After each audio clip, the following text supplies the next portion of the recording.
Hello and welcome to episode 209 of the FReality Podcast. For those who haven't listened to the last episode, this could be quite the scary podcast in the run-up to Halloween. We replaced two members of the show, longstanding veterans Nathy and Mike, take a hike, and in their place, we have two brand new personalities, not new to the VR scene, but brand new to this podcast. And for those of you whittling down who it might be, I'll give you a hint. They've never been on the show before. It's the start of a fresh-faced newscast for FReality. We'll invite you to cheer along with the new members of the team, applauding the many years of personal bludgeoning sacrifice ahead of them. And once that's said and done, everyone's relaxed back into their seats, then we're hopping back on the hamster wheel of our normal show. Here are today's spooky topics. First up, meet and greet with FReality Crew V2. PS5 just got prison bossed. Rowdy will like that one. SideQuest strikes it rich and adds a few sidekicks. VAIL sets sail in Miami with Hurricane Ian blowing. Bonelab is breaking people. And leaks of Quest 3 both tease and please ahead of MC. To hog tie us down, one of our greenhorns is going to give the rough ride of releases a go and see if they get bucked to the floor or can steady that wild bronco. I didn't mean to make that rhyme. Chat's here too, waiting patiently to say their part. So please let us know what you've been up to these past few weeks. This podcast thrives on your love for emerging technology. So get it out, say it, and be part of this moment when the podcast is born again like a digital phoenix rising from a naughty, underloved smartwatch. And finally, drum roll, please, as we move to unmask our new FReality crew. First up, he is the last standing original member of the VR Inside podcast. The spirit of our founding fathers lives through him clearly. Plastic wrap still on, pristine, gorgeous, an A-grade, immaculate specimen of a man. But Rowdy, I see there's something green in your teeth. How you been? I'm doing all right. Oh, damn it. I should have put a curtain on myself as well. You know, that would have been awesome. I could have done like the reveal of myself. Yeah. You're right. We should have done that. But how you been, dude? How's your last 2 weeks been? I'm doing all right. Actually, I managed to play like a VR game this past 2 weeks. And it's not what everyone else thinks. It's not Bonelab because I already said that I wasn't too interested in that. But I mean, I don't want to keep people waiting too much about like our little reveal. But the game that I did play, I'll give that real quick. It was a Townscape.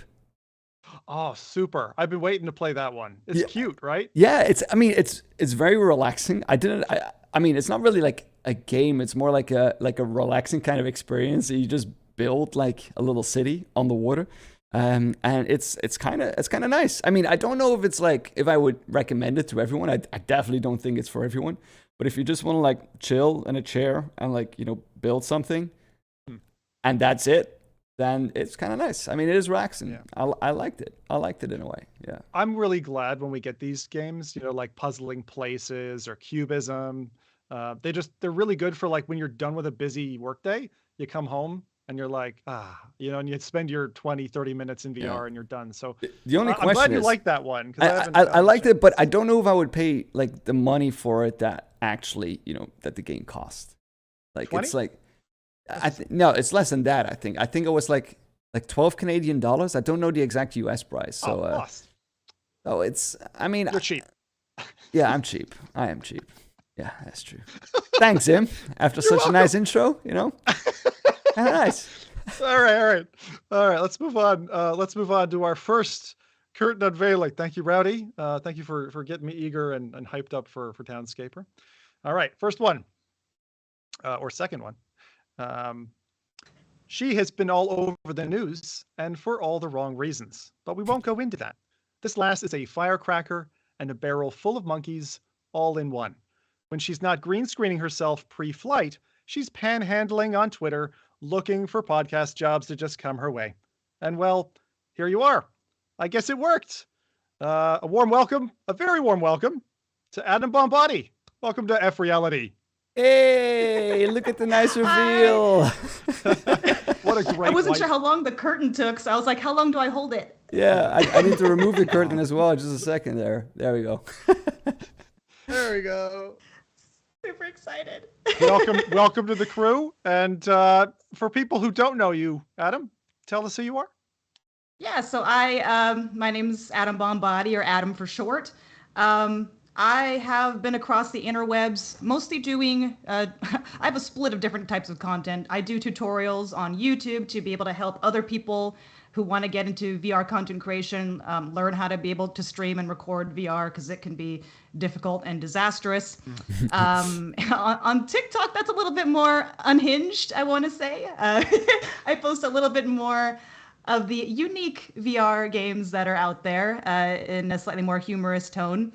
And but yeah, as like a small minor shill, I guess I'm also a product marketing over at Live, the VR capture software. But don't worry, I won't talk about that too much. This is a good time for me to get this out there, actually. I've never used Live, which might surprise some. I've been like 8 years at this. Okay.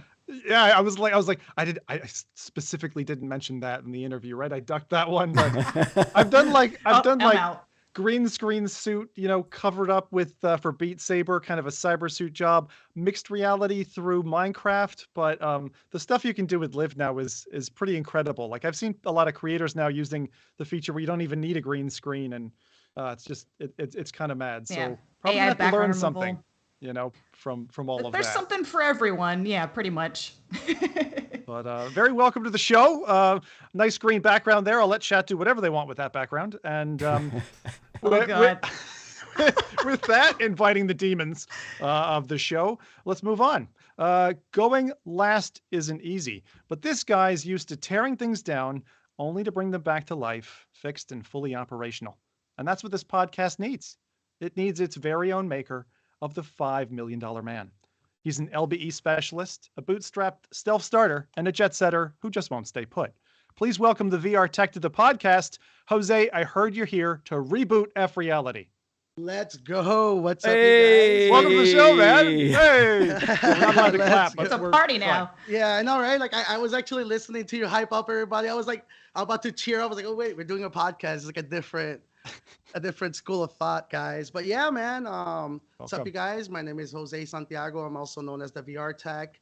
I dabbled a lot in the VR industry, usually behind the scenes. The last 3 to 4 years, I kind of putting my face out there, literally, right? With Reboot Imagine, LB, as you guys mentioned. But you guys will learn a lot about me along the way. I don't want to bore you guys too much.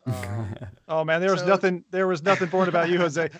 One of the first things Jose was talking to me about, which is an awesome story. Maybe we'll save it for another show. But when he talked about a modded DK1, this man had me at hello. You know what I mean? Somewhere in there. It's somewhere in there. I purposely actually have it aside to show you guys. So yeah, I think we should do like a really cool like showcase of the custom hardware that I play around with. That literally sounds amazing. We will definitely do a spotlight on that stuff. Welcome to the show, Adam and Jose. Chat, now you know who it is. I gotta say, Adam did an amazing job at trolling the lot of you with the silhouetted cutouts in the thumbnail. I'm sorry that we're not Frodo and Sam. I'm sorry that we're not Elon and Mark. What were the other? There were some other ones, so I apologize. It's literally just I did read for the role though, but it was a 2-person random silhouette stock art, and I was like, the height difference is probably mostly accurate. It'll be fine. It was really good. You had me questioning. I didn't know who it was. I was like, who did she cut out? Who was that?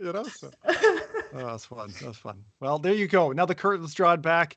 We can get into things. Now, I had a little icebreaker here for these guys. It is a classic thing from FReality, something from our distant past. But the balance in the Force, measure it, we must. Now, there's no wrong answer here. The ejector seat might fire off, but I promise it's not Rowdy or I pulling the trigger on that one. So the question for both of you, Jose first, are you team Apple or are you team Android? See, when I pick loyalties, I really go above and beyond. So I'm team Android, but I went like team Android experimental. So oh my, you got a screen phone. Which one is that? So this is the Z Flip 4, I think it's called. Right. The Fold or Flip. It's just cool. I needed I love Android devices. I like big screens, so. Great. We're going to be good friends. Right? We're going to be good friends. Rowdy pulled me over to Team Android some years ago. Adam, what about you? I am Android. I am Team Android. I mean, I've had Apple products in the past, and they're fine. But I just like being able to futz around with Android stuff a little better, even if we do get things a little bit slower. You're not above 65, so it makes sense. Yeah. Man, Mike and Nathan are going to be pissed. And Apple, you guys need to sort us out then. You're going to have to drag us back screaming and kicking when you come out with your good AR products. So convince me. Display mirroring. It's all they got to do. Display mirroring. It's all very important. I agree. But man, the wild roaming hills of Android have been very friendly for me as well. I agree. It's nice to be able to show certain things off that way when you stream or whatever. So easy to get under the hood. Anyway, with that, right? So let's see. What has chat been up to? What have they been saying? Adam or Rowdy, you guys got anything pulling out? People seem to be very excited. Like a lot of warm welcomes for Jose and for Adam. I see that a lot. Like some people were surprised, but in a positive way. Like because I saw like some people like shouting Jose's name that they couldn't believe it was him, but it sure is. So it's been awesome. Really a warm welcome. So thanks. I do want to say too, it's like and I think Jose will probably agree. Like nobody can replace Mike or Nathan. They are national treasures. Yeah. You know what I mean? So hopefully we can add something different, maybe, but definitely not a replacement. Nobody can replace them. A different flavor, I like to call it. You know what I mean? Like. Especially Nathan, man, like that swagger, man. I can't, and Mike, like you can't, you know what I mean? Like, so we're gonna try though, you know. We'll shave bald to try to. I saw Eric already commenting. So wait, who's the bold one right now? Like, oh man, it's like Team Hair Club in here. Bit. Yeah. I was gonna say, oh man, no, we got great locks up in here, man. It's fantastic. So great new crew. I can't agree more though. For those of you who have been through a podcast family change up in the past, I went through it personally. I say personally because it feels really personal. I watched 400 episodes of like Rooster Teeth podcast, and when they started changing members up, you feel like a friend of yours has moved town or something. It's like you don't have that same kind of close connection, but they're still there. They're still reachable. You can still have them come and visit on occasion, and so that's what we'll do with Mike and Nathan as well. Looking forward to that. Anyway, back up. So now to my highlight or update for the week. But my highlight was Bonelab, but we'll get into that a little bit later. So instead, let me take a moment to reflect publicly. I did ask for some criticism of the podcast last time, and I did mean it because you can't get better without going through these cycles. And I saw 4 different people mentioning on the last cast video saying that I was talking over Nathan and Rowdy in some key parts. And I've seen that in some previous episodes once or so. So I got to say, fair enough. I get excited, and in Ireland, people talk over one another. That's just like a cultural thing. It's like a spoken survival tactic more than anything else. So seriously, getting a word in edgewise as an American was very difficult at first when I moved to Ireland at like 15 years old. So I learned to raise a hatchet and carve a path for myself. But I get that it can come off as rude and rather than enthused. So I'm asking the new team now to help me pair me back to make sure I'm not overspilling or cutting you off. It's that streamer vibe in me that wants to talk all the time. We can do a spray bottle, like, hey. A spray bottle sounds amazing. We used to do that with our cats, and I think that would totally work. Now we just need to get a button push that has a spray can in here. We're over the internet, so it has to be something cool. So there has to be like a shock collar or something like that. Oh God! Oh man, we're gonna get into that a little later, Jose. He knows already. Oh, that's amazing. But yeah, no, I gotta admit, like sometimes you gotta take a slap in the face or a punch in the gut to like keep yourself in check. And so I do want to say thank you for feeding back because you guys are really good at that. And our chat shouldn't be hesitant to say something they feel, even if you think you're the only one who thinks it. Just say it, So the other thing that you'll probably notice, and I saw some people in chat talking about this at the beginning, you'll notice that a few things haven't changed yet, right? It would have obviously spoiled the intro. Certain things like our banners on YouTube, Twitch, and Twitter, right? The intro video, the website. Give us time. It'll take us a little bit, and it'll be a mismatch for the time being. But we ask, like, don't get too hung up on that. The last intro video and all that, it took us 6 months to design it. So, give us a little bit of time. We want to settle in with the new joiners, and then see what we're feeling for the new look. That's high on our hit list, so it won't be too long. I'm thinking we'll probably have it sorted by January, and I'm hoping even before then. But the thing is, if you're going for a proper job, proper artists and stuff take time, right? And finding them takes time. The existing intro is rad. I think we'll all agree to that. It's really cool, has the right music and all of that. Some of those things we might keep. We might go completely fresh. I don't know. It's going to be tough to top that one. But let's see how we fare. I have a lot of faith in this crew. We're as colorful and loud and boisterous as you can get as a crowd. So I'm looking forward to that. And for those the rare few of you who actually, trance over to our website updates with a little bio on each of the new folks and us updated goes live tonight at FReality.tv. Another thing that we're committing to, doing a little bit more on the social side for you. And in that vein, I'd like to welcome you back onto Discord and encourage you to drop in your thoughts after today's show and to connect with us when we're not live. We are actually using Discord now. We used to use Twitter to kind of coordinate within the podcast. So you'll actually see us there a bit more, and hope to hear from you. And also, if you've got something to promote, feel free to promote it there as well. We've got a promotion channel. In terms of how frequent this happens, the podcast is going to remain fortnightly. So every 2 weeks, expect to see these friendly faces for yet another reality busting show. And Great. that, Sounds awesome. I think it's time for the news, everyone. So let's get on that hamster wheel. Okay. Now, firstly, I'd like to start off with a bit of a sensitive one. God, it feels like the last podcast now, but more to get the word out than anything. I don't know. Anyway. So unfortunately, on September 26th, David Wilcox passed away. He was known as Dave Station VR.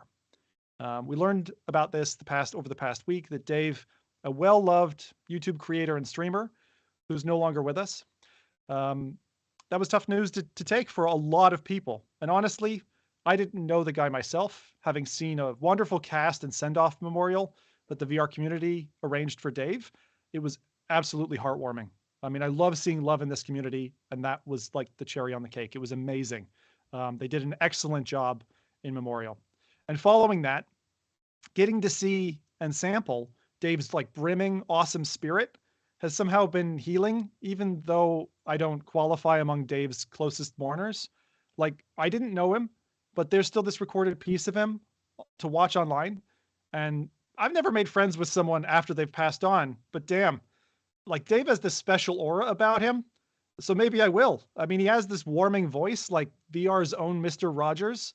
And there's just something comfortable and familiar about Dave. So like, as I was scrolling back in his YouTube feed over like 5 years of streams, reviews, the podcast, one-off video creations, I could honestly see a friend in him. And, there's no doubt that's why he was honey for all our buzzing VR bees. He has such a wonderfully frank manner about him. Anyway, the point I'm trying to make here is that, like, if you count yourself among the VR community, whether you're new to this or old, you've got a place here. This is a unique kind of global population. It feels like having a home, even if you don't have one. So please, look up PSVR Without Parole. The video is called Remembering Dave Station VR. A loss like this one cuts deep. Life goes on, maybe it does, but this simulation is missing a key player. And we're going to remember Dave. Very nice, him. Yeah.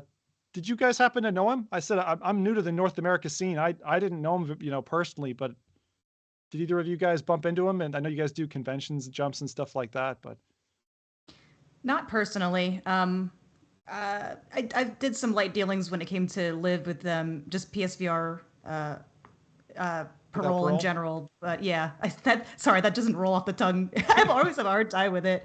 But yeah, I was so sad to hear the news. And yeah, it's almost, I'm kicking myself because I just wish in hindsight that I, had gotten to know him better, was able to appreciate his content more now. Cause I know, in hindsight, there's just so much that I could have said had I known more. Yeah. But yeah, it's just super bummer. It's really sad. That's absolutely it. But I just, it's weird because, you go and introduce yourself to somebody on YouTube like that. I mean, after they're gone, And it was really weird for me because like what I saw there, it was like, man, I could have been buddies with this guy. He played all the same kind of games and like he's been a streamer, he's been through that, but like he's just such a warm dude. And it's weird like to feel hurt for somebody you didn't know. It's kind of strange, but it's a good community we've got here. And so in honor of all that, I'm gonna flip over to some PSVR news. As our next little bit. So this is the PS5 just got prison bossed. And IGN this week ran an article speaking about a jailbreak for PlayStation 5. So that's interesting news as we approach next year's 2023 launch for PSVR 2. A modder named Spectre Dev not only unveiled the jailbreak, but also installed PT, the classic horror demo, which I personally love. I love that. And showed it being installed on modern hardware. Mind you, the jailbreak only runs on October 2021 build of the PS5 firmware, so it's not exactly bleeding edge. But this does beg the question, like with chipped consoles, how long is it going to be before we see a dodgy ad for PSVR 2 games to be sideloaded or something onto your PS5? So the battle of like platform versus anarchists, I think, is like just starting in that. And I've seen locally, for example, ads that say, oh, we can load your Quest 2 with 90 games or whatever. And I always feel a bit wrong about that, having known a lot of personal, relationships with devs and stuff like that and how much it hits them. But I will mention this one thing. Although this showed off the ability to install, I don't think they were actually able to run games because there's a second level like blacklist on the PS5 itself that prevents you. So you can install it, but you have to have a license to run it. So you have to like own the property. You have to have the game in there. You have to have the jailbreak enabled, but you can't punch through that second blacklist that stops you actually launching the title. So at the moment, this isn't like the Wild West yet, but it's a crack in their armor.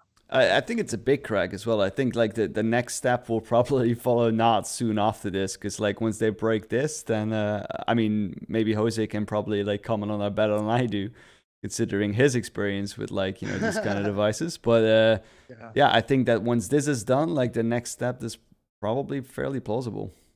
Yeah. I just wonder, people are working on it, and like if you go to like the XDA community, there's a lot of active people working on the hardware backend, right? Because that's kind of how hardware, especially in the chip side of it, they're kind of how they're broken is kind of understanding the software layer first, which is what they just got, and then the rest is just hardware, right? It's figuring out how to break that code, which is pretty much a way of the hardware to authenticate the software, which is pretty much a few bits moving around, right? And it's exciting. What's XDA? I don't know what that XDA is. developers, it's kind of like one of the especially for Android development, right? A lot of people forget that these, like especially the XR2 chipsets, all of these modern chips are kind of Android devices, for lack of a better word, right? So usually when you want to look at like the VR scene and go look, want to see what's happening on the back end side, you go into Android development. That's kind of where everybody's messing with the XR2, creating custom firmwares. Like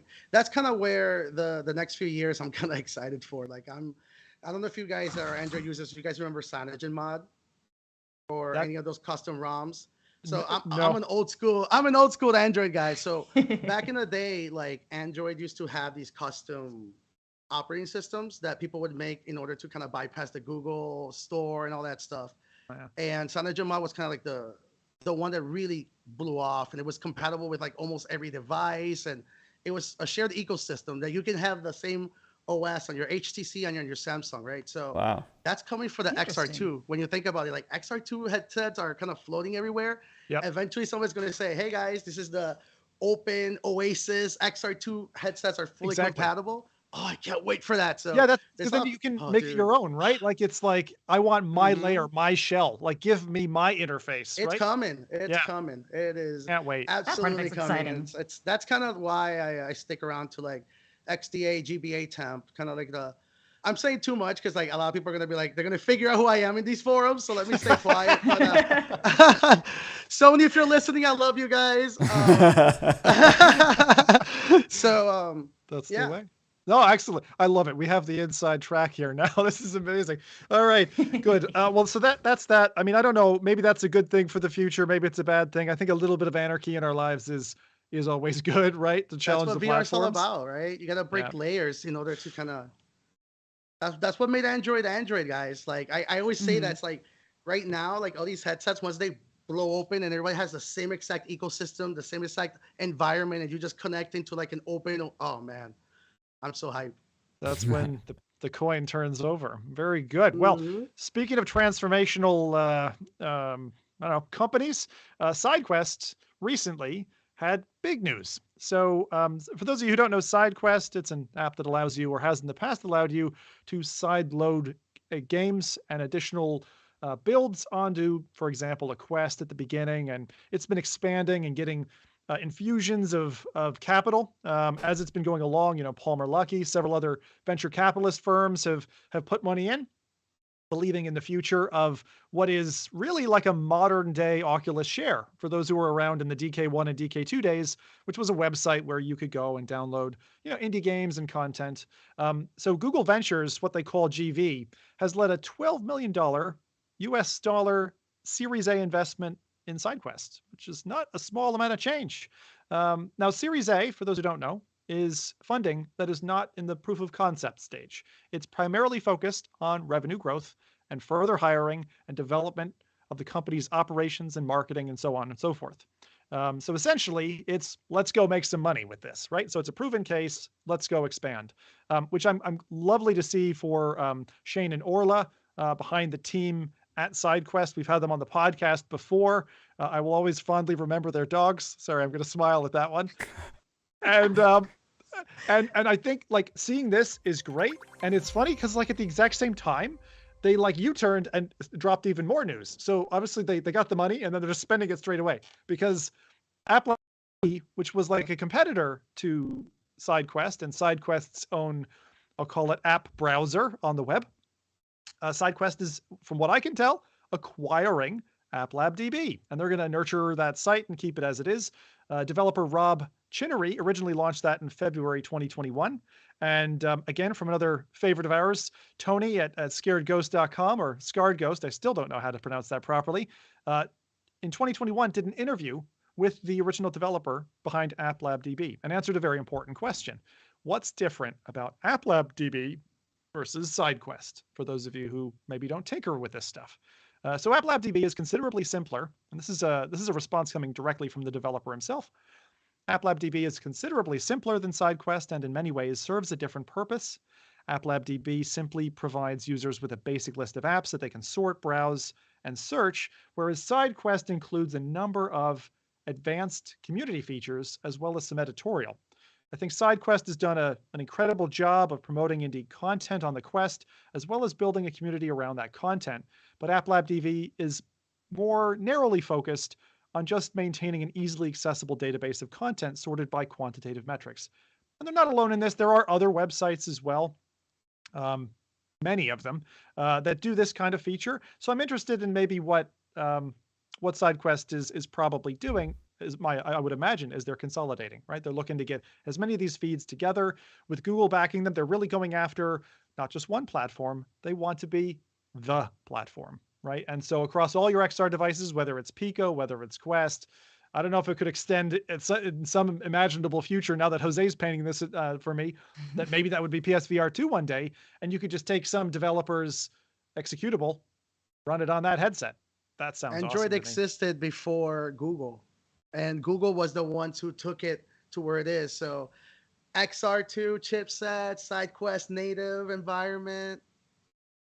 We'll see. It's coming. I'm so proud of SideQuest. I mean, they've been doing killer stuff. I mean, especially for a lot of the indie devs out there that kind of get stuck in the AppLab hell, on its own. I've heard horror stories about that, but even just being able to get on the store and get some kind of visibility and have their game accessible in some way. So, man, like I use SideQuest so much, so I'm so happy to see that, other companies are investing and believing them, and I'm just really excited to see what the future holds. Because it's kind of like I don't want to say can of worms because that almost sounds negative, but like there's now more stuff that they can do with all this extra funding. Exactly. So it'll be really interesting to see. And they're such nice people as well. Like they really got it out for like VR, and they really wanted to succeed, and they're doing so much in order to like make it like in the platform that everyone kind of wants, the Oculus Store to be.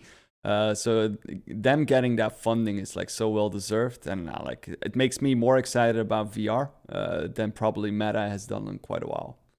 Yeah.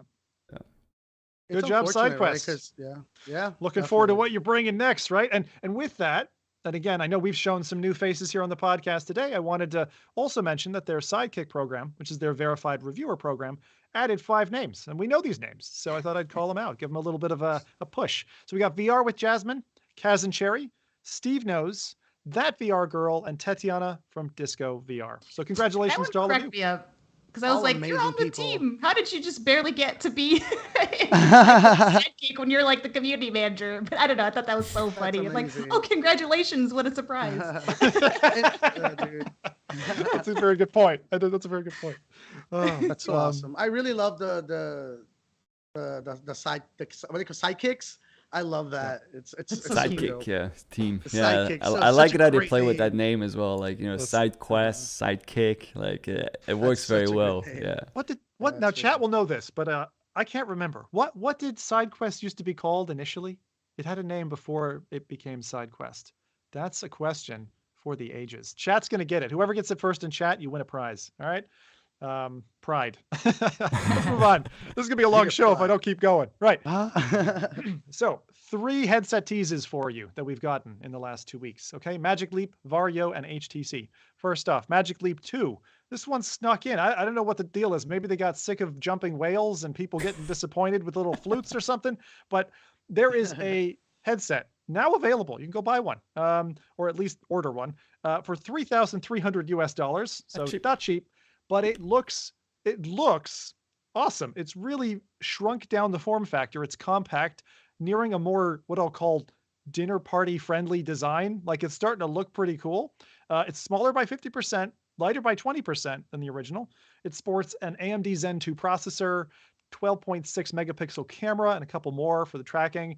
3.5 hour battery, 256 gigabytes of storage. That's a lot for an AR headset. 60 frames per second hand tracking. And it just looks pretty cool. But why haven't I heard about this one? I've heard about nothing.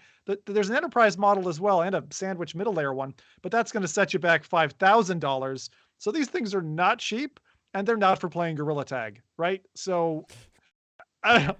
What does Magic Leap mean to you two, the newbies? Because we've covered it before, but have you ever had your face in one of these, like the original Magic Leap or Magic Leap 2?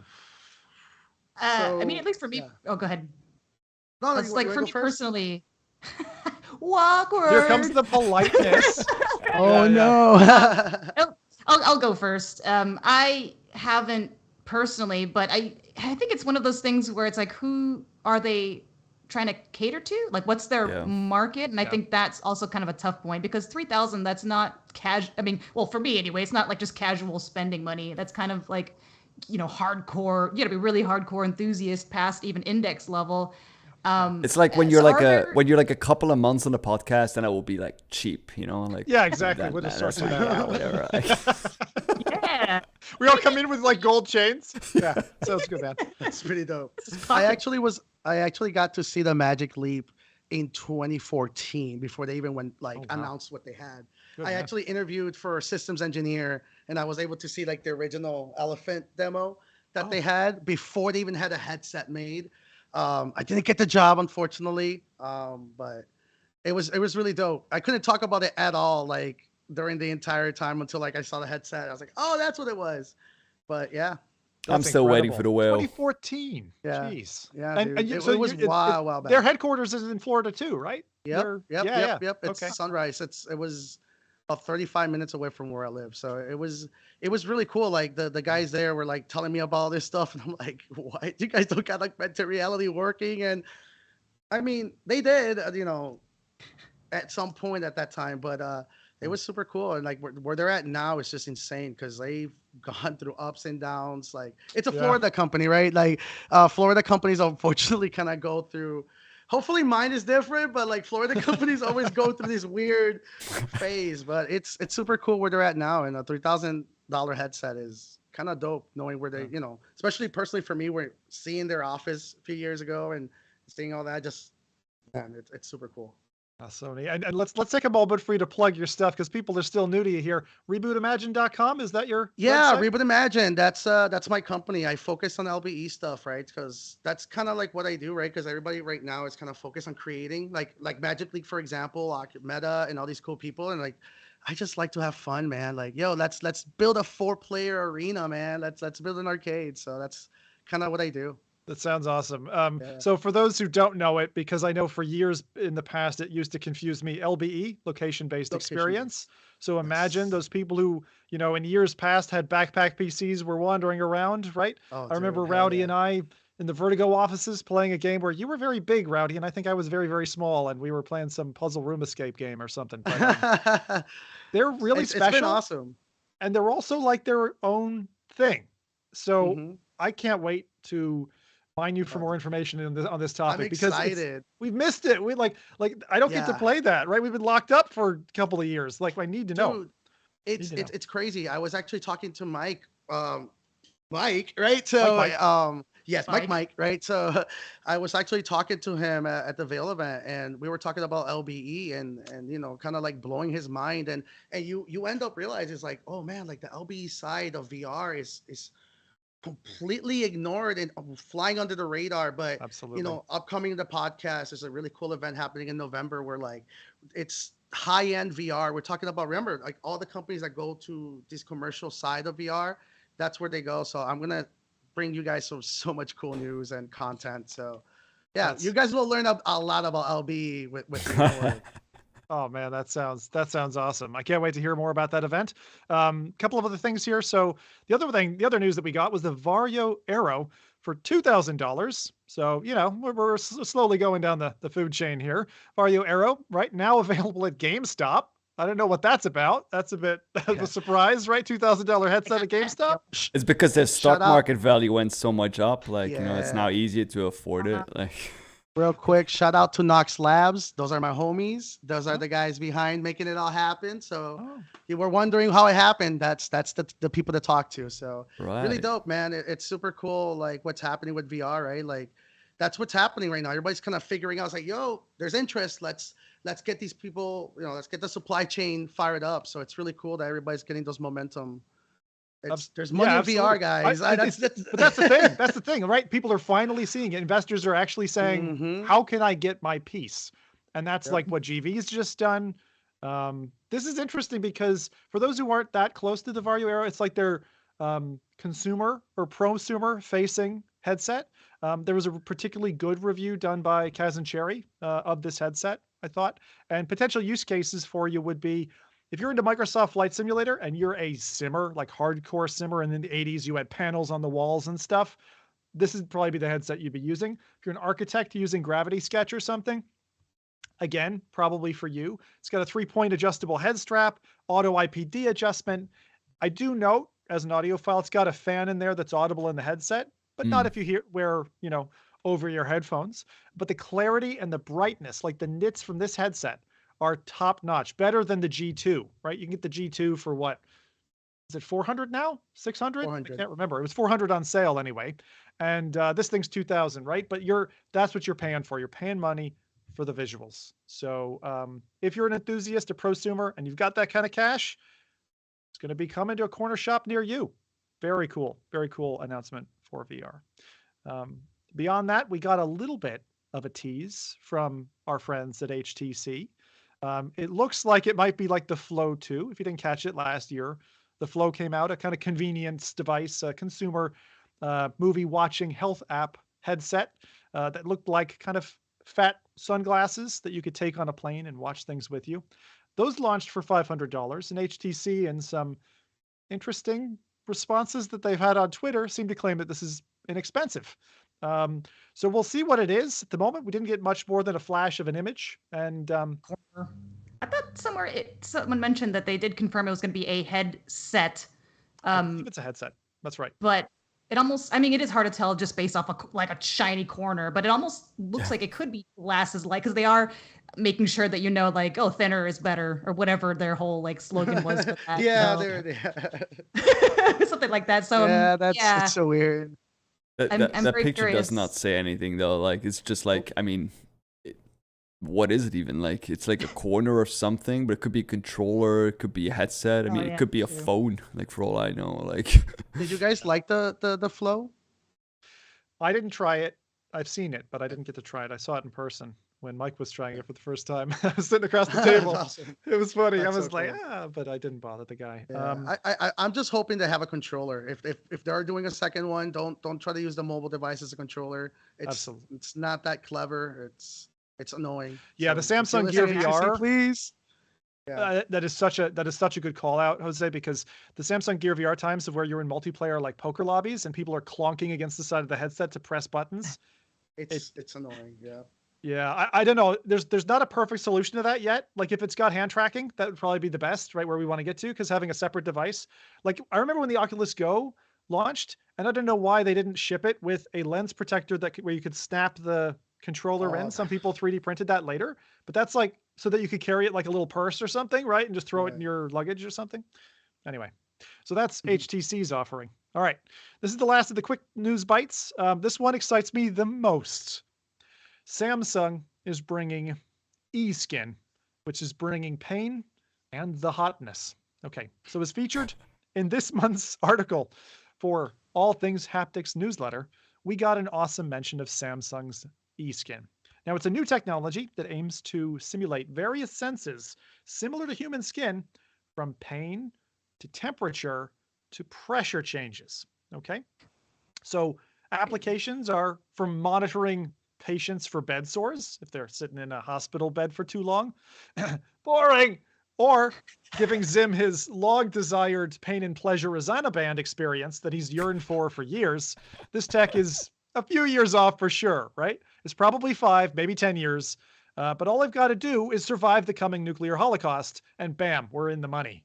Right. So the author of this digest, in case you're interested in haptics and shaky stuff and feely stuff like I am, the author is Ashley Huffman, a Torontonian who lives in the same city as me. And I urge you to go subscribe, search for All Things Haptics if you're into haptics stuff. What about both of you? I don't know. We never asked this question. So just like the Android question, are you into haptics? Are you into shaky stuff or not really for you? Yes.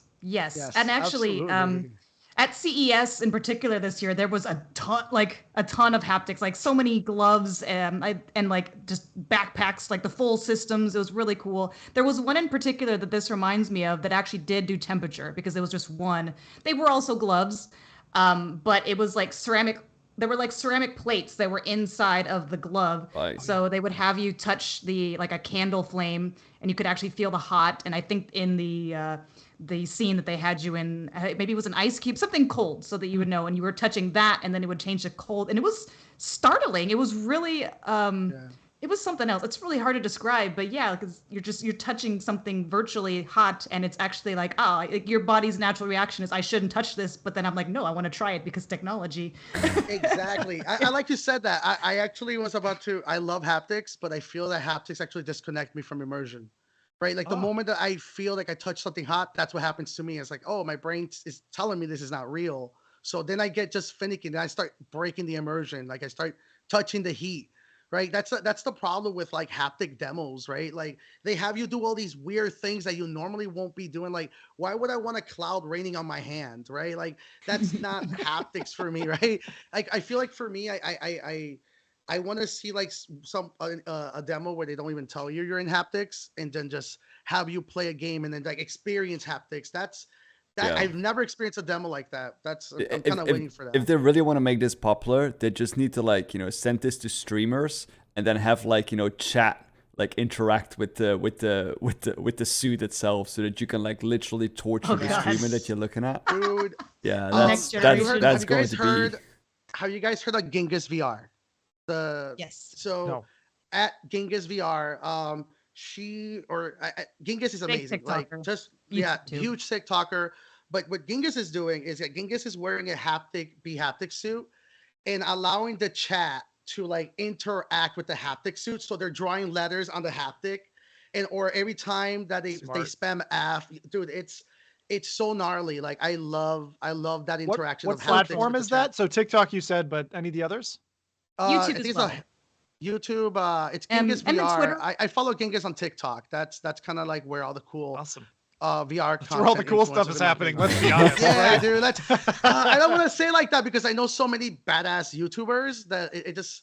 But yes, if you're not on TikTok, you're kind of going to get swollen. But yeah, dude. I'm Genghis. Yeah, dude. Check Genghis out. One thing about haptics in particular too, or when it comes to hand tracking, that's something difficult that I have with hand tracking because games like Unplugged, for example, I feel like I need that feedback because if I don't know if I'm hitting the buttons right, or it's kind of like I had my controllers break once when I was doing Ragnarok, or not break, but the haptics didn't work. And man, when you don't have the haptics, that's how much you notice that you really need it, especially for rhythm games. 100%. So I will say that's one of my kind of biggest gripes about hand tracking right now is not having that like any kind of haptics, that receptive feedback to know, hey, you did the thing that you wanted to do. So E-Skin comes right in here. It gives you all the feeling that you want. But I was curious about the ceramic part there. Like, Rowdy might be able to answer this, but why ceramic? Does it heat up? Oh, it's electricity. Conductive. Okay. Yeah. I think so. I think that's the reason why. Is it like it's easy to conduct heat and like cold with it. Because that's the number one problem that I find with haptics is there's an inherent delay, and if you're sensitive to microsecond delay, right, you notice it.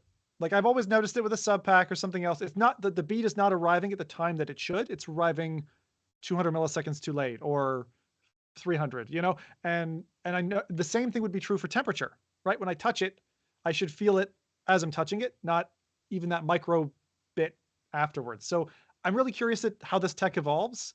Obviously, I've seen those gloves which fill up with water and stuff to give you pressure. It's just so cool. It like feels like we're living through Star Trek era now. There's all these things. So hoping I can get out to CES maybe next year. That would be super fun. See what else. I mean, you've got temperatures, you've got haptics, you got smells. Like, yeah. Oh, dude, the smell stuff is crazy. Oh man. Oh, and I have to say, Jose, I now get it. I know Genghis. She's the freaking Skyrim gal. Yeah, I know her well. Dude. We sometimes hang out. So good. It's like I know her. She's nuts. Totally nuts. Yeah, dude, absolutely. All for that.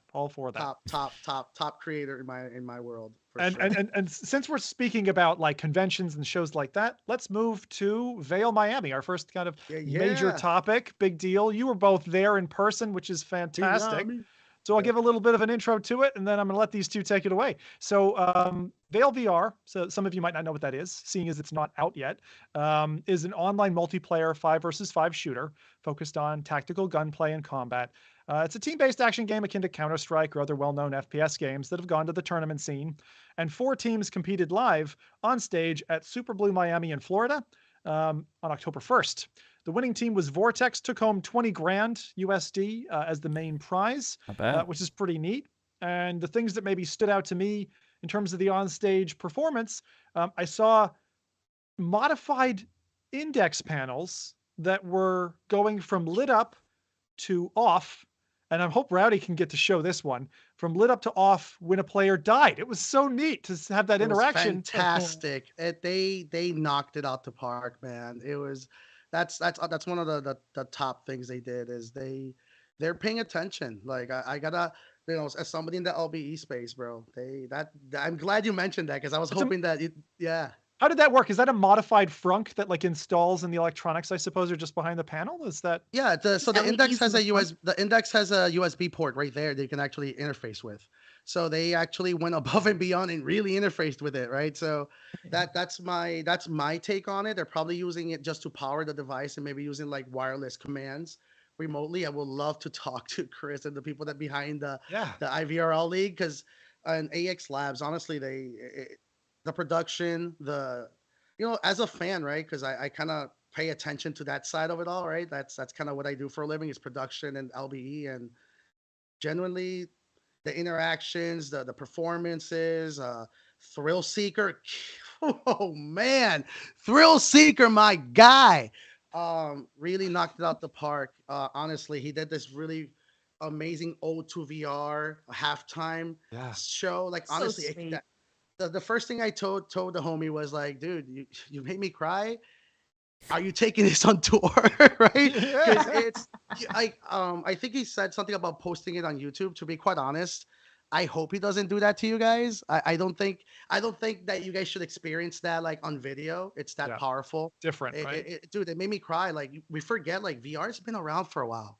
So like he had like all these like a mashup, Demo Akuro, who does a lot of cool stuff for VAIL and AX Labs, like really did like some cool footage for him, and he got a shout out in the video. So I was actually next to Demo Akuro, who didn't even know that was happening. So I was next to him when he saw the shadow happening in video. This guy was sobbing. So it was just so a really emotional. cool, yeah, man. It was so cool to just remember like why we're in this space in the first place.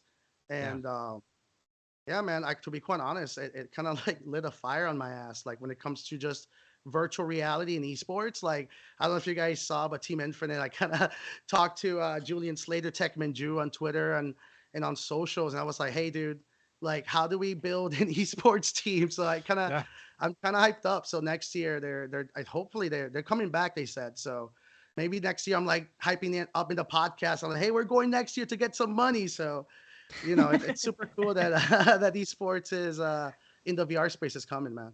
Yeah, super cool stuff. Shout out to all of them over there. They killed it. Yeah, it was very nice. It was really interesting too because they did fly out. Yeah, they flew out a lot of people. I mean, I got to finally meet Mike in person. Cass was there. Thrill Seeker lives in Florida, in Miami, so that wasn't, you know, a big ask. He owns this town. Well, and he has his own space in the X Lab studios. So if you walk in, there's one of the rooms, I guess you could call it, that's just all green. You know, it's got like the cloth backdrops, got the puzzle piece mats and all that, and people were trying out the Varjo headset in there. I feel bad because it was like I felt like we were playing with all of Thrill's toys when he wasn't there. You know, so it's like, but yeah, the event. He loves that stuff, man. He's a homie. Yeah, he loves the community, man. Like it's so cool. Just yeah, like Adam said, like it was just to see so many creators. I loved it. I can't stop gushing about that entire event, honestly. One of, I think, the highlights, not necessarily related to VAIL or IVRL specifically, but there was one night where a bunch of us we went to the X Lab studios, and then I don't know whose idea it was, but they're like, you know, let's do the American thing. Let's go to Hooters. And so never in a million years would I have thought that I would go to Hooters with Mike, Cass, Gamertag, like a bunch of amazing. It was just so random. And I'm going to call him out for this. Although, you know, it's fine, but Mike did buy a Hooters mouse pad, if Hooters, if you know what I mean. Oh man, no.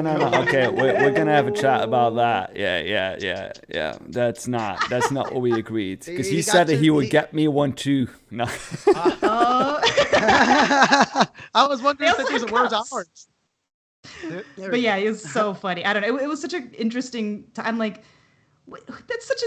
When else are you gonna say that you went to Hooters with these amazing people? You know, it's like. But I think the next day was funny because they went to a shooting range. I had to fly out, so they went to a Waffle House first to get true American breakfast, and then they went shooting right after. So I'm like, look, you're American now. It's you know, you went to Hooters, you got waffles, and you went shooting. I don't know what else there is. You're Americanized now. The American dream, the American experience. There should be a special spot in your passport, like for Hooters, right? Just at the back, and you just get get the stamp, right? And then they look at you at the border and they put you through the shorter line or something. I don't know. I don't think I've ever actually been to one, but there's one here in Toronto. I'll have to check it out. I was joking with my wife. We were walking with the kids, like down the street. I was like, we should go to, and I was reading out the subtitle of the Hooters restaurant. It was something like a family blah blah blah blah restaurant, and or like a cozy atmosphere. I don't know what they said. And my wife's like, yeah, we should do that. I was like, honey, I was totally joking. It's just Hooters. Like, I'm not bringing you there with the kids. I mean, it's not bad. It's not bad. But no, and the wings are really good. It's just but pretty it was ladies funny. and good barbecue. I think this was also Mike's idea, but Lonely Viper was also there, and we pretended it was his birthday. I think his birthday's actually in February or something. So like all the Hooters girls came out with the plates, and they're doing the happy birthday thing, and we got cake. And you must have loved that. Yeah, that was fun. He must have loved that. There's video of him just kind of like doing that uncomfortable thing. We were sitting there just like, his first video without a mask on as well. Yeah, I was like, I saw his face everywhere. I'm like, okay, he's showing his face now. Yeah. That's it's great. He's an Irish guy. I fucking love the guy, and he's got twins. My God. So good luck to find him. He must have gotten some time off. So that's really VAIL. Awesome Index headsets, a great cast. appearance from Thrill Seeker, doing a set there. He's been trying to become a kind of a cool centerfold for live VR productions, and he's doing a good job of it. He dresses great. Yeah, You know. dude. And the thing that I suppose I would ask for the guys behind VAIL is the only thing that I thought that was a bit weird was I personally, when I watch esports, and I do some esports watching, things like Quake matches, Counter-Strike, I'm definitely dating myself here, but like even when I'm watching like Onward or something, I prefer competitions between like VR athletes who've had a lot of time to hone their practice, their skills.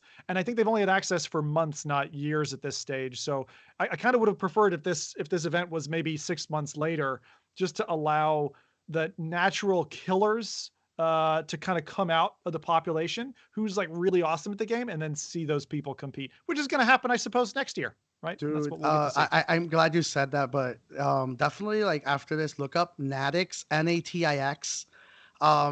He was I believe was in the finals. I believe was one of the final teams, but just a robot, just for lack of a better word, a robot. And you have to remember, these are VR competitive shooters, so it's all about, you know, precision, and this dude, like, you can tell, like, he was playing like a bot. It was wild to see this kind of level of gameplay. Like, I became a fan of the dude. I actually saw him at the food truck, like in the matches. I was like, dude, like, I want to be you when you grow up, man. Like, this kid, yeah. Like, man, just amazing energy. So I do agree with you. Like, next year, I feel like if VAIL does, you know, deliver what they're saying they're going to do, I'm excited just for the space and seeing all these cool, like, you know, it made me think back of the esports scene, right? Like, I grew up with like CNanners and Hutch and all these machinima esports, right? So like Natix really triggered that memory in me. I was like, oh man, that's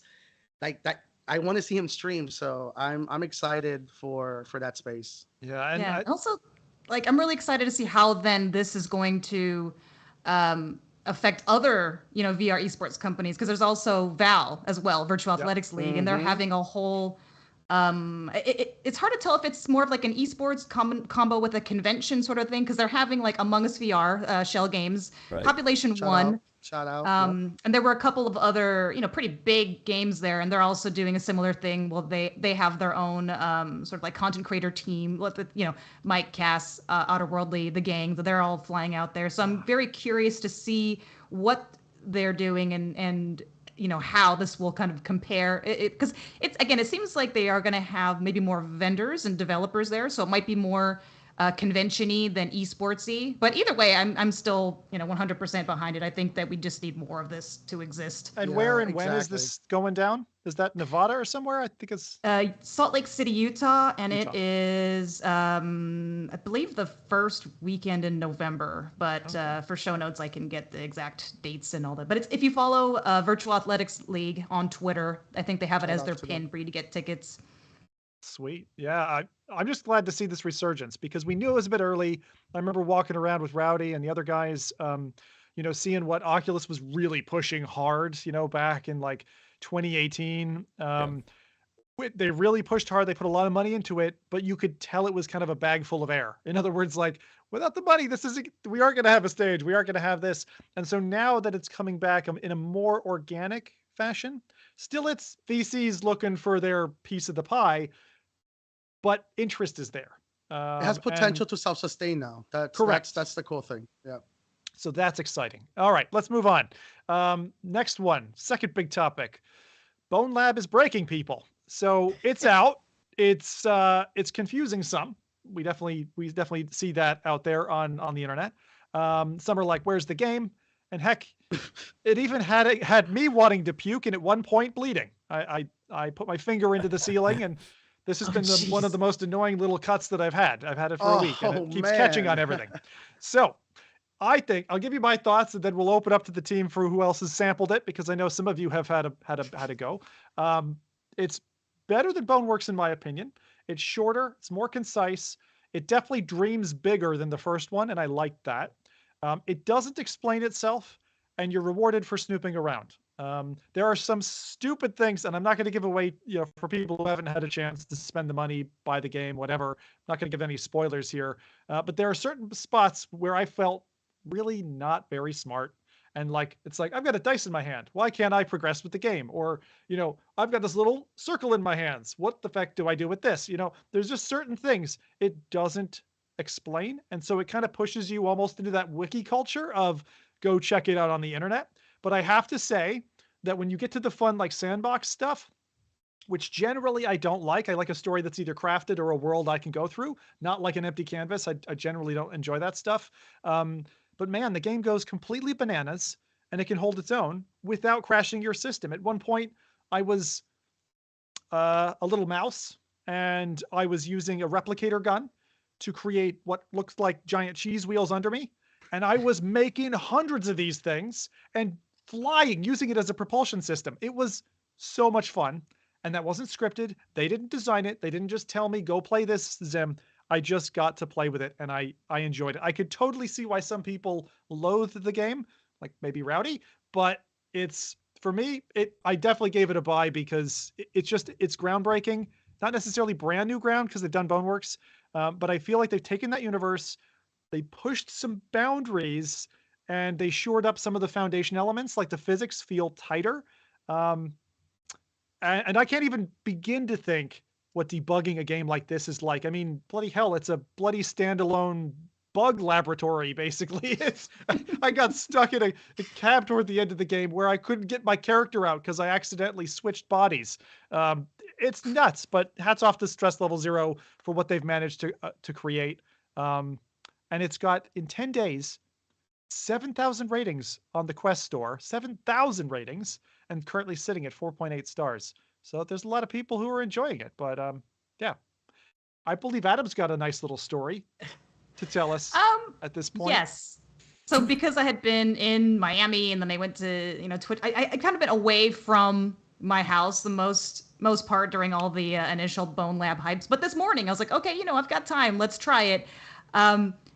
Didn't get very far because I was still in the whole tutorial dungeon basically, and what happened is I missed the first jump over that lava pit, and I think to try to climb up, what I did was I overcompensated the swing, where like you because that's one of my banes of a lot of VR games is when you're trying to grip something, you feel like you have to really push down hard so that it registers your character. So basically, what I had a stool behind me, whacked really hard when I was trying to climb up it. The trigger cover came off of my controller. I didn't notice at first because I had the headset on until I did another action and I was like, there's something dangling from my controller.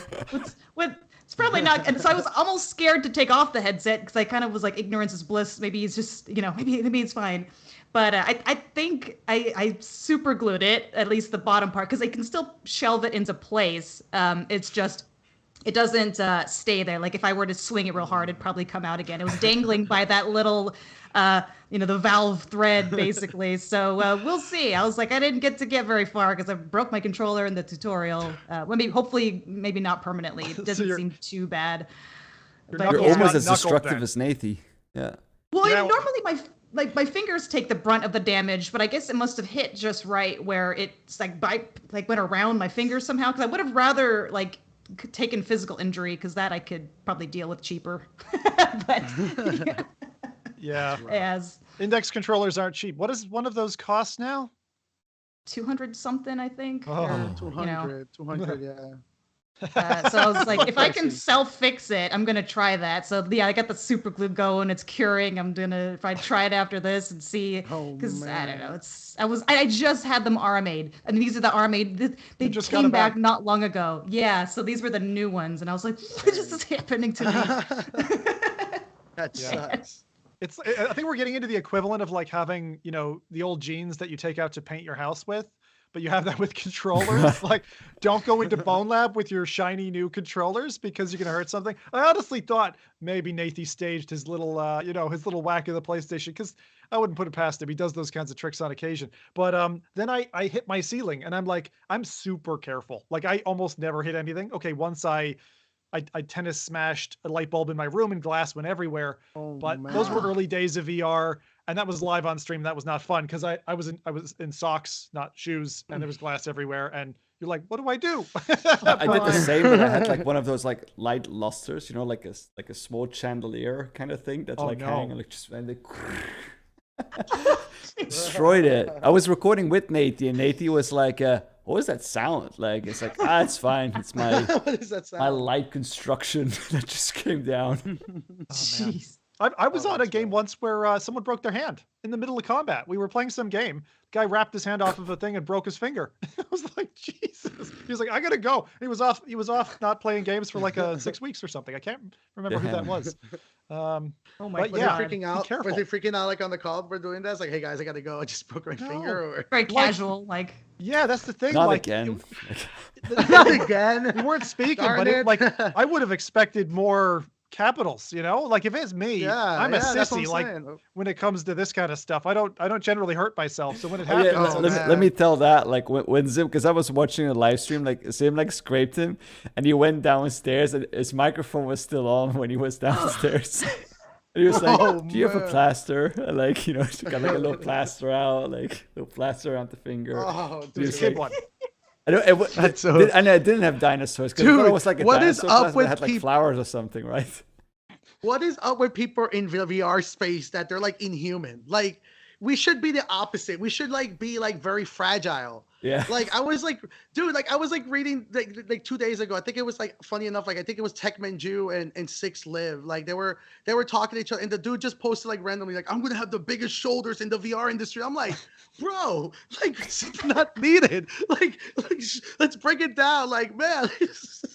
Yeah, I know. I'm not sure does muscle get you in trouble or not. I'd have to ask people like GT and Eric for president. Maybe. You know, does that help or hinder in VR? I don't know, dude. Like I think it's so much VR. Like maybe I should do that. Maybe through this podcast, I'll just get jacked up through all the VR use, man.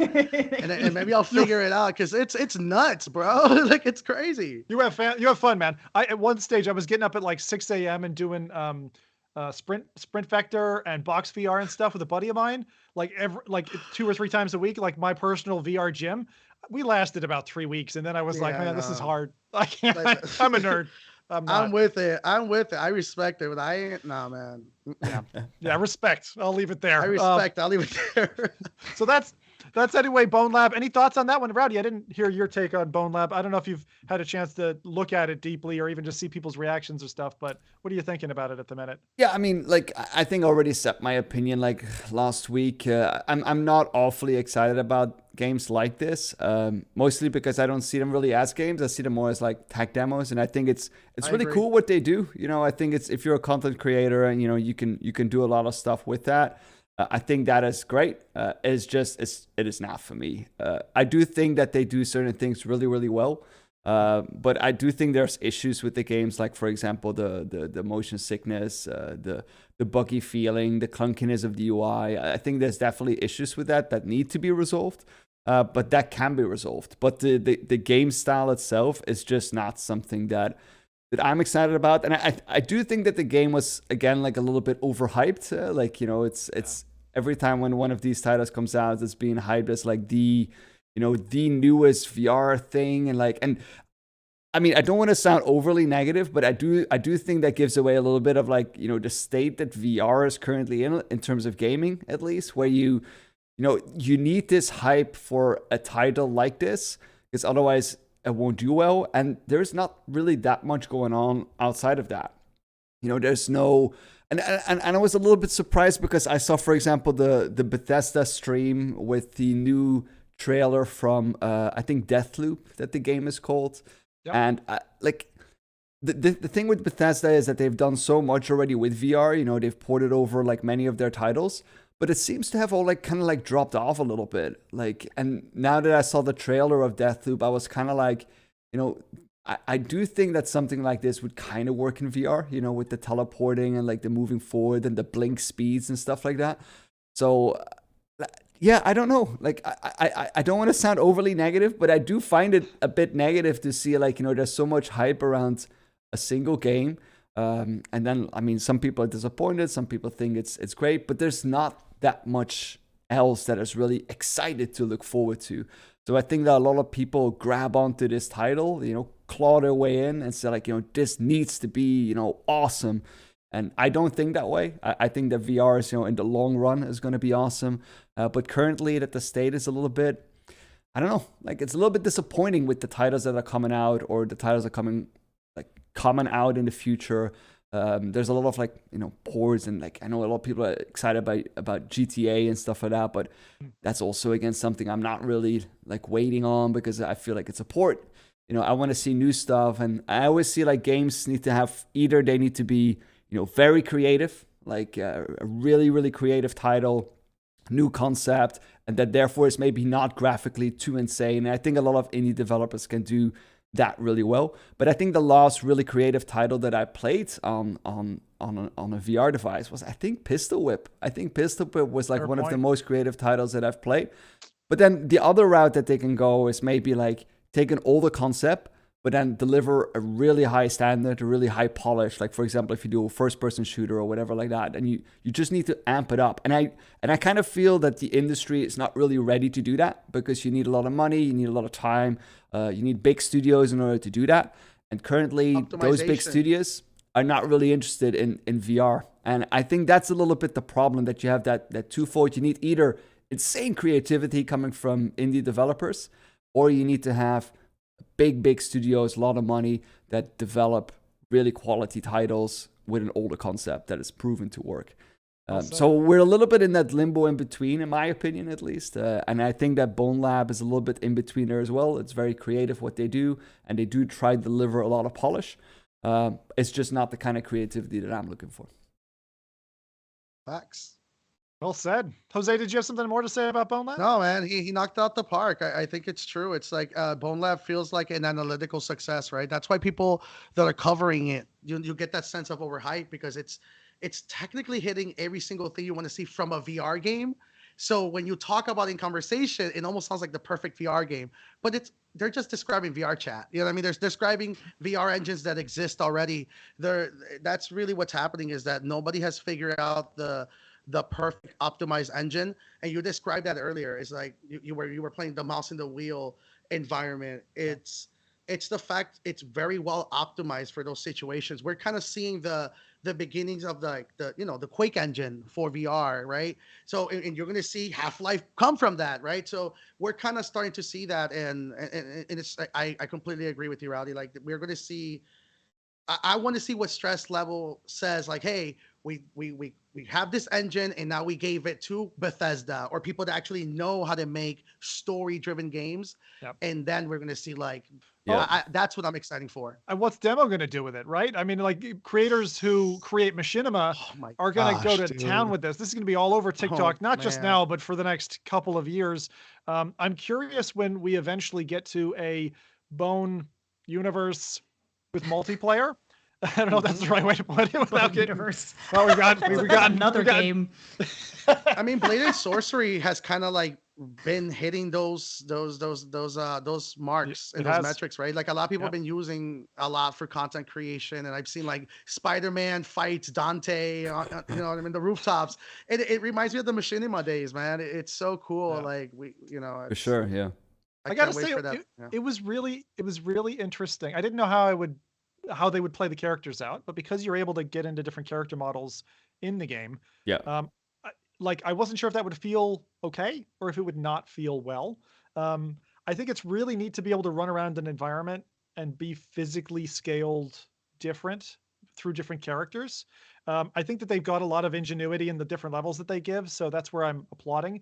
But I think what they've built, without leaving just an empty canvas, I really like the fact that they gave us story and they gave us something else. But I would have, had it not been for the internet, I probably would have gotten stuck at the lab component and stopped there and gone, oh, that was it, and been disappointed and, gone away again. So one of the other things that I find with VR games are kind of like, you kind of have to put the time in, and more time than the attention span is actually allowing for. And to Rowdy's point, because it's relatively dry out there, right now we're allotted that time, but from a design perspective, in such a short attention fused like TikTok universe, I'm wondering if those are the right calls to be making in the long run. Maybe they are. I like old school cinema that takes 15-20 minutes to build up and you learn the characters or whatever, maybe even over an hour before they start hacking and slashing and main characters are dying. But yeah, I just don't want VR to turn into this platform that is only for making content creation. I still want it to be a gaming thing. Like I don't want games to come out just to cater to a TikTok audience or to a YouTube audience, because we see that in the PC market as well. Yeah. Do you think that because it's funny enough that you're saying that, because I'm actually and it'll be one of the games I'm playing, but I'm playing an anime game at the moment that's very anime centric, and the reason I was driven to try this game out is because it was kind of like focusing on the story and then the narratives. Every character feels interactive, and they were right, but I was bored. I don't think I have enough human time for a virtual being. You know what I mean? This was actually a wake-up call for me playing this game. I was like, oh my gosh, I actually have to, I'm not reading a screen. This is somebody actually talking to me, and I cannot force them to quit talking, right? So it kind of, I don't know. I feel like we're going to start really revisiting these kinds of opinions. I feel like I was one of those people. Like I was waiting for a Mass Effect VR, to be honest. And now after playing this, I don't want it. I don't think I want a Mass Effect VR, because I know that that's going to involve almost 4 hours of conversation with just an NPC. I don't know if AI is going to fix that up for me, or I don't know. I think that's probably what's happening with like games like Bonelab, where I think they figured that out, because remember the people that made these games are content creators. They're smart. And they know that they have to give the tools to kind of allow people to make a game within themselves. If you look at the content creation that being done in Bonelabs, has nothing to do with the story. It's, oh, look at me speed running, or let me break the physics with this. And I feel like that's kind of where VR, there will be narrative driven VR games, but they're going to be non-communication based. It's going to be all interaction based. And I feel like that's because, man, I like your idea though, Jose, about like, I think about the Source engine, right? That Valve had, and being able to extend that to other experiences, like hand over the keys to the engine, let them create something. So that idea I hadn't thought about, because Stress Level Zero has pretty much kept to themselves for now. But I do wonder if that's a licensable engine and someone can kind of jump into it. Man, that's gonna really take us to the next place. It might be even a content creator tool. Remember, these are content creators. The Freddy View people, the Rocket, like these guys are content creators. And I think that's what's happening. I think they realize is like, there's more value in letting people be whatever they want to be in VR. That's why it feels so much like VR chat. If you look at everybody who does VR chat content creation, they say that they talk about it. And I was wondering why they were comparing it to that. And it truly is. It's an engine. It is absolutely an engine. And I'm excited to kind of see what they're going to do. They allow you to import skins. Come on. The skins don't really add anything to the gameplay. Like it's a content creator engine. They just can't shop it like that yet, because they don't want other platforms to see it. I do like how like those I do like how those skins like scale back to your body. I think that's really cool. So that like if you're a fat dude, you know, then you try to touch your belly, you will actually touch your own belly. I think that is really awesome. Scalability. Yeah. It's the perfect tool. You just drop in an environment and everything adjusts for you to.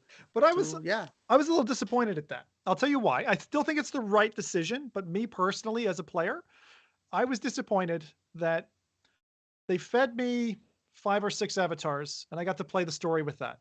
But I wanted to play the story as me. I wanted to play the story as Zim. I didn't want to go back and play it a second time as Zim. I wanted to import my character, be me, upfront load that. And I think they're going through the conversion to kind of say, here are the options, so you don't just pigeonhole yourself. And at the end of this, we're going to unlock it so you can do whatever you want. But at that point for me, because I'm not a guy who plays games 3 times over, I play it once and I'm done. It's on the shelf. I move on to the next thing. There's too much to do.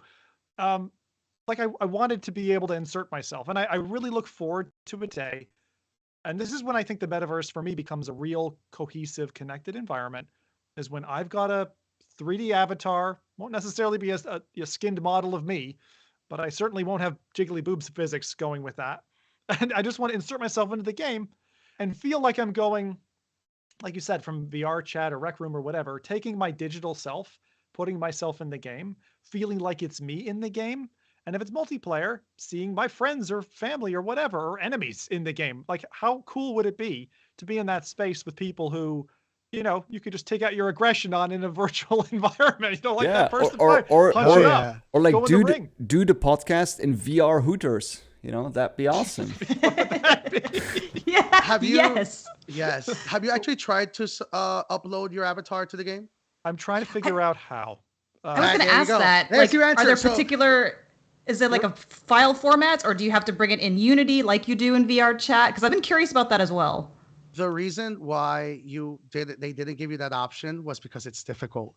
It's because they know that the people who are going to be looking to upload their avatar to this are going to read the manuals, they're going to read the transcript, they're going to do the tutorial, and they're going to turn into really good content creators with that engine. It's you know, it's a playbook for content creation. It's amazing what they're doing. I love it. There's an extensible like mod handling installation system, which I saw advertising a series of plug and play models, right? Things that you could want. So of course, half of those are anime characters. Half of them are, you know, from the other half are from kind of like, you know, one's Batman, one's a frog guy. Hey, you can play Kermit or whatever and just slap him in. But to bring your own model and to have that be, I want to call it an NFT, but a unique, you know, character that you can carry with you from game to game going forward. I think that starts to become the baseline with this. And that's why I thought this game is quite transformational. I'm glad they did it. If you didn't enjoy it, oh, I get it, because I'll tell you one thing, and this is my last point on Bonelab, that game is up there with the games that make you want to hurl. I had to take like hour segments at a time. I'm generally very steady. Man, I wanted to hurl several times on stream, and chat's like, Oh no. stick it out, Sam. Take a breather. Rowdy, Stick help me. it out. He's like, go outside. Give us They get want to content. watch you puke on stream. Give us content. That's all they wanted. Yeah. We don't care about you. Give us the Clip content. it. Oh, I felt bad. I'm That's actually, awesome. I'm curious, did anyone else try to use it on the index controllers? Because I've been hearing issues about map, like It's not buttons. mapped. Like luckily, I mean, I didn't play it again. I didn't get very far before I broke my controller. But Thumbsticks so Took falling care of that far, problem, Yeah. didn't you? You I just know. But other people had like It's I was problems like breaking with myself. thumbsticks like falling off, like you know. Oh man. Oh man. But I heard that, like, I was worried because when I tried it, I heard people were having issues that it wasn't mapped properly to index controllers. wasn't, So I was yeah. curious if anyone else, or I don't know if they had patched that by now, or I just got lucky. Yeah, I think there are several guides on Reddit how to map. It is playable with index, but out of the box it wasn't happy. And I just wanted to say something quickly, because this week I played for the first time ever Aperture Hand Labs, Aperture Hand Lab, which was to demo the Knuckles, the index controllers.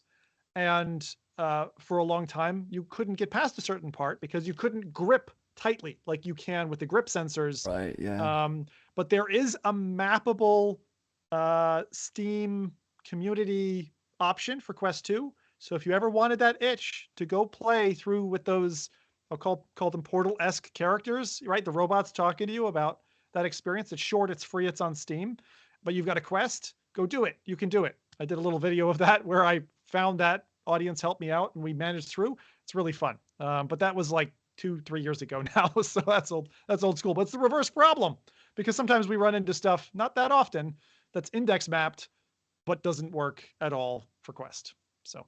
But I'm surprised. I mean, like, because it's not like it's just some small indie company. So you'd think off the bat they would have all these mappings for like probably the most common headsets, or especially ones that, you know, if they are going the content creator specific route, like, you know, a lot of us have indexes. So, you know, you'd think that would be kind of important, maybe a little.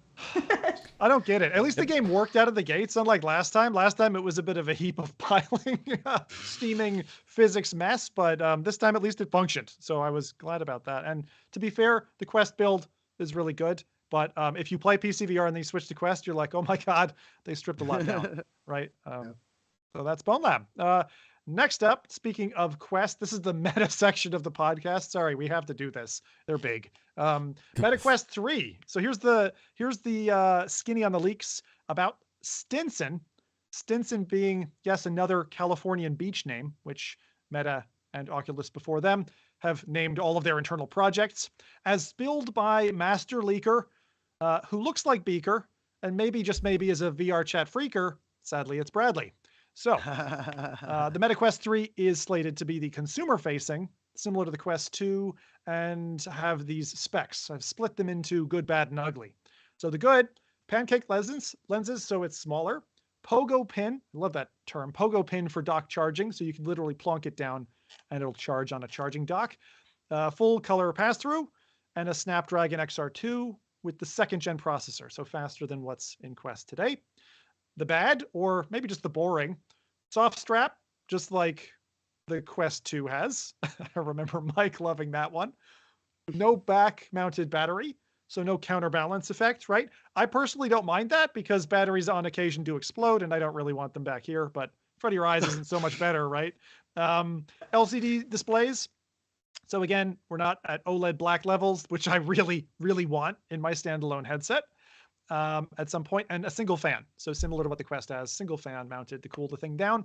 The ugly, I would say, is probably no eye or face tracking in this unit. So for people who are big into social VR and want to have that connectivity with the people on the other side of the world or other side of the room, as it might be, no eye or face tracking. So I don't know if that's a boo hiss moment for us, but it's kind of like the first Quest where they're stripping things out to keep the cost down. So let's see the price tag before I make any mention there, because we do also have the Quest Pro. So one thing I noticed on Reddit, and sometimes I kind of get a feeling for things when news events are about to happen. I noticed that we were, that Quest 2 people who had broken their headset, like they had broken units, they couldn't get a replacement Quest 2 just in the last week. And in previous hardware cycles, this has indicated a new device coming imminently. And I mean like soon imminently, not like this year, maybe this month. So we really need to watch out. And in my opinion, it's highly likely now that the Quest 3 could be announced on Tuesday at Meta Connect as the consumer news that's been gliding like a silent torpedo under the distracting shadow of the Quest Pro, Zuckerberg's own promos, and planted leaks to kind of distract us. So I don't know. What do you guys think? Do you think it's possible we might get Quest plausible. 3? Yeah. That sounds very plausible. Agree. Yeah. Unless like Bradley is like getting like direct, like, I don't know, like talking to like Mark Zuckerberg in private and knows like the next 10 headsets in 10 years. Like, you just I text don't know, him, man. they're that close. They got Yo, private, like, yeah, like casual, like hit that's him up. the only way. Like, it's so detailed. Like the leak is crazy. Like it's like, I don't know. Like sometimes I do like think about that sometimes. It's like, does Meta have like a sadly it's a Bradley poster and they just like dart it every time like a leak comes out or something? A like mole. Oh, dude, like, I don't know. Like, I don't want to be at a Meta office every time one of those leaks hit because it must be terrifying. I don't know. He's, I'll tell you, he's like, who was that guy in Game of Thrones? The bald eunuch guy? Yes. He's like, sorry, Brad. Description of Brad. You're like the bald eunuch guy in Game of Thrones. Dude, who's got I'm sorry, Brad, but like, you know.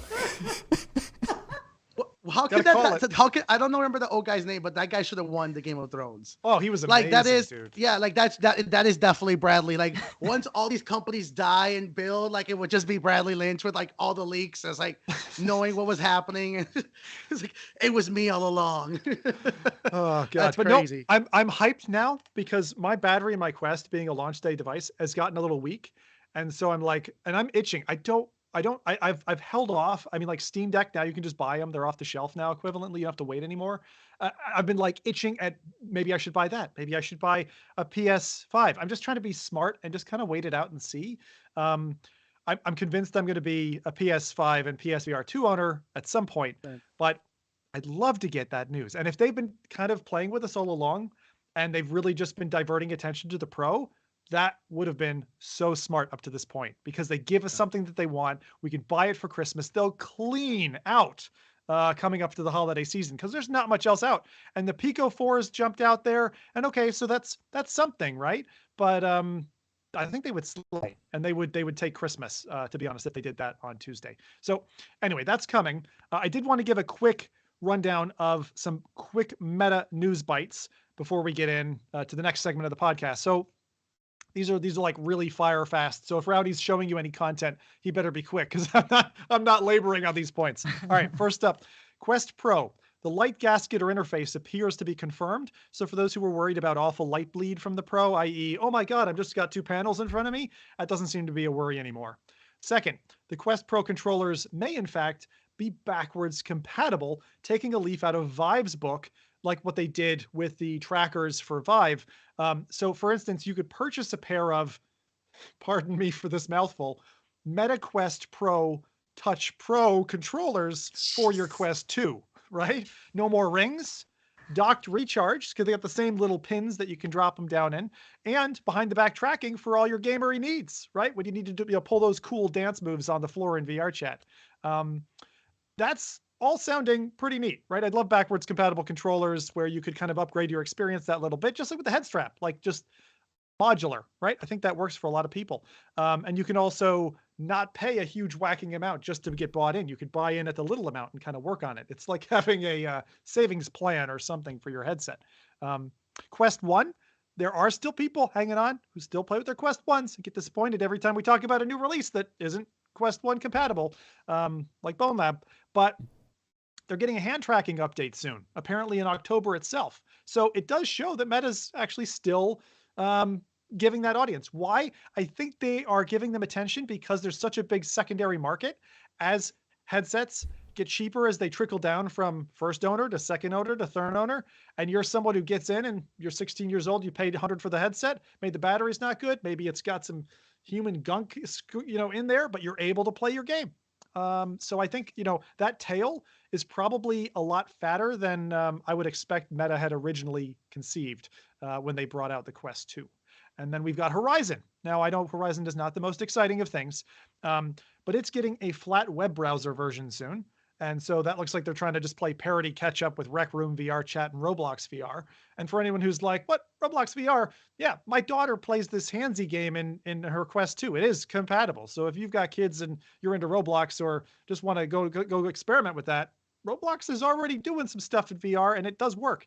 But on Horizon, we did have a bit of an interesting point that came up, and I wanted to talk about it. It's a little contentious. I wanted to get all your takes on it. So Meta is apparently enforcing use of Horizon for its staff, but I have to say, I frankly remember Apple and Microsoft doing the very same for them. And if you're at your desk, right? Workrooms is actually pretty capable. A lot of people do use it. I see Jose nodding like mad there. He's probably used it. I love Workrooms. Yeah. It's really good, right? Like that pen trick where you can write or scribe in with the base of your controller. That is some pretty cool shit. Like it's gnarly. Yeah, dude. It's really good for collaboration. And actually, it's kind of worrying me because like I actually do a lot of my business. My team is all fully remote, so we use Workrooms a lot. So when I started noticing that they're trying to push the platform rather than like something that actually they have data that people are telling, hey, this works. Continue with this, please run with it. They're paying attention to something that's not working. I think what they're trying to do is to intimidate or scare maybe another VR company or VR platform in order to like work or collaborate, but it's not working. Yeah, I don't know. It's a bit weird, right? But so it's a weird choice from that perspective. I do understand they need to kind of eat their own meal if they're going to be the chef in the kitchen and cook it, and I get that. But I don't see how it fits into your working day. If you're a developer and you're forced to use Horizon for an hour, or encouraged, right? I don't know. It just seems a bit of an odd little strong arm to me. I personally think, right, if I was to message to Meta, I'd say, Meta, maybe, stick to what you're good at.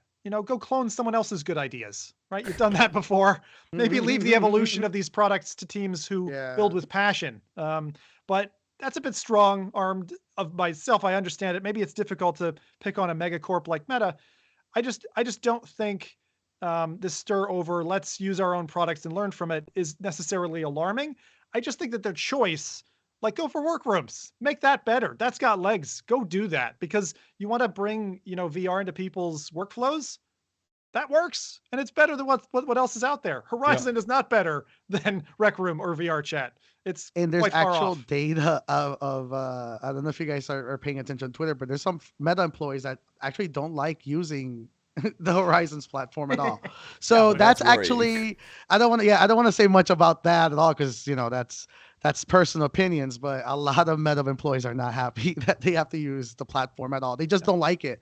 They would have been okay with it, but it's just not. They're not. Yeah. And I want to say that. I think the best way of saying this is like most of the Meta employees that I know are using Google apps. I don't think I've seen anybody.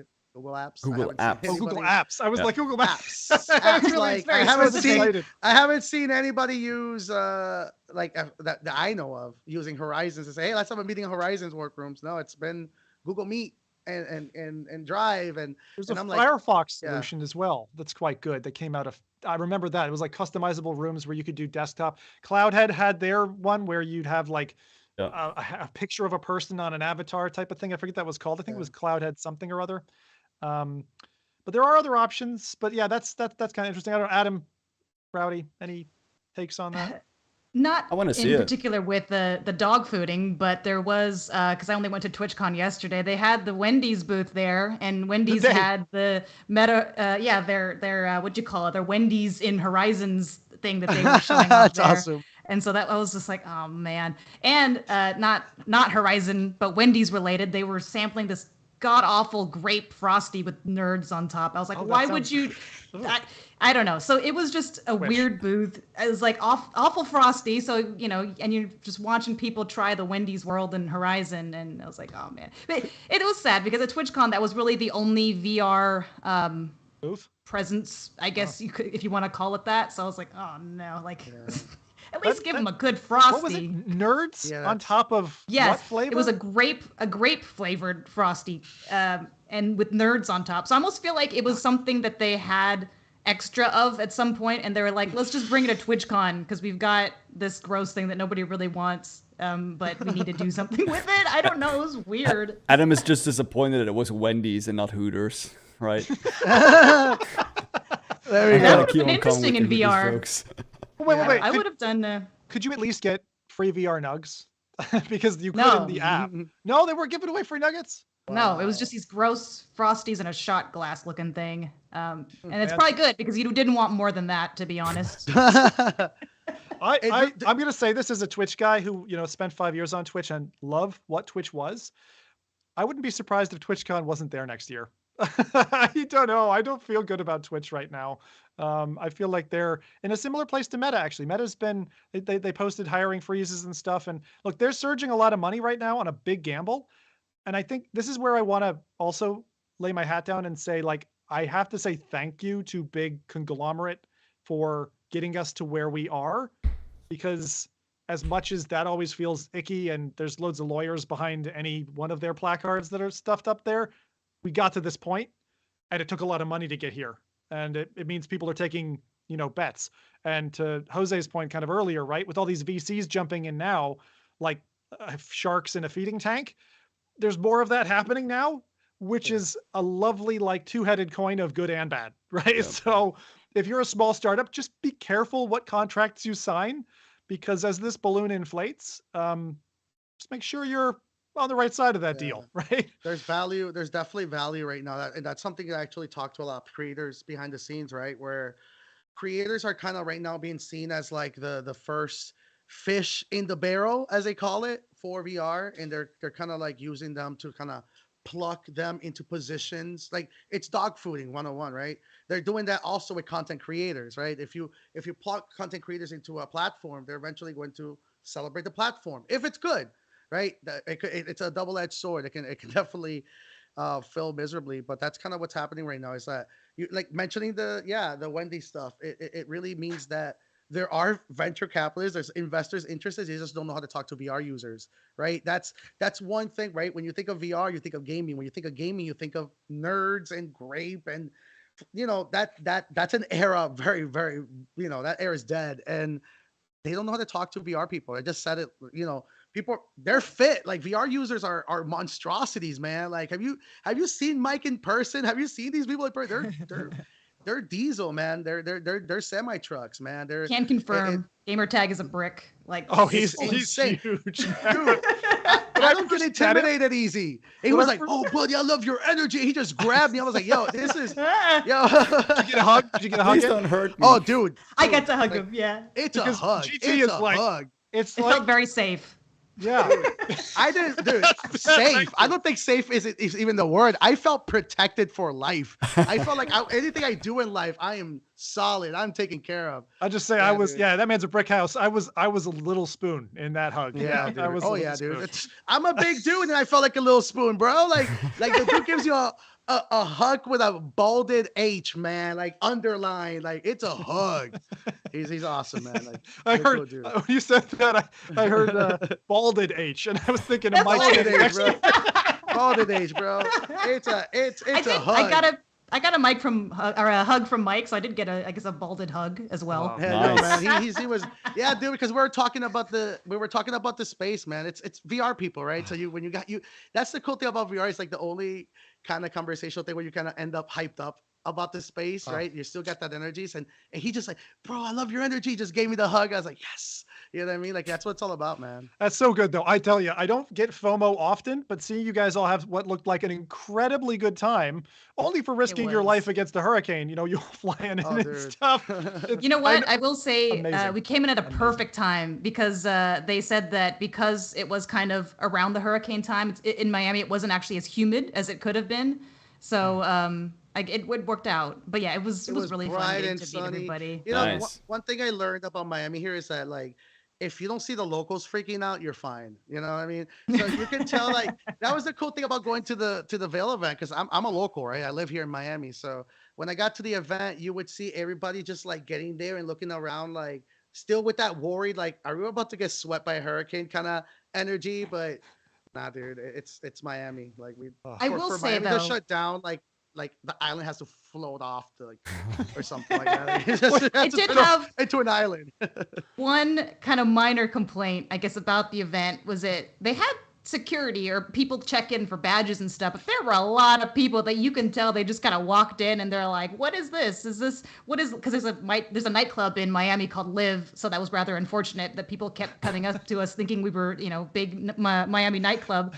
But yeah, you could kind of tell when they were the Miami locals too, because they would walk in, they'd kind of have that like confused era, like what is VAIL or what is this? But it was kind of interesting, at least getting to not teach people but VR, but kind of get them to like realize, hey, yeah, VR esports, like it's a thing here, it exists. What is it about the security that you didn't like? Were they too lax? But they just like pointless? People that didn't, because you were supposed to have the lanyards and stuff to come into the event because it was a paid event for public. So it's just like, how did you get in? And there was like random people in the VIP area just getting drinks, and I'm like, you got nothing.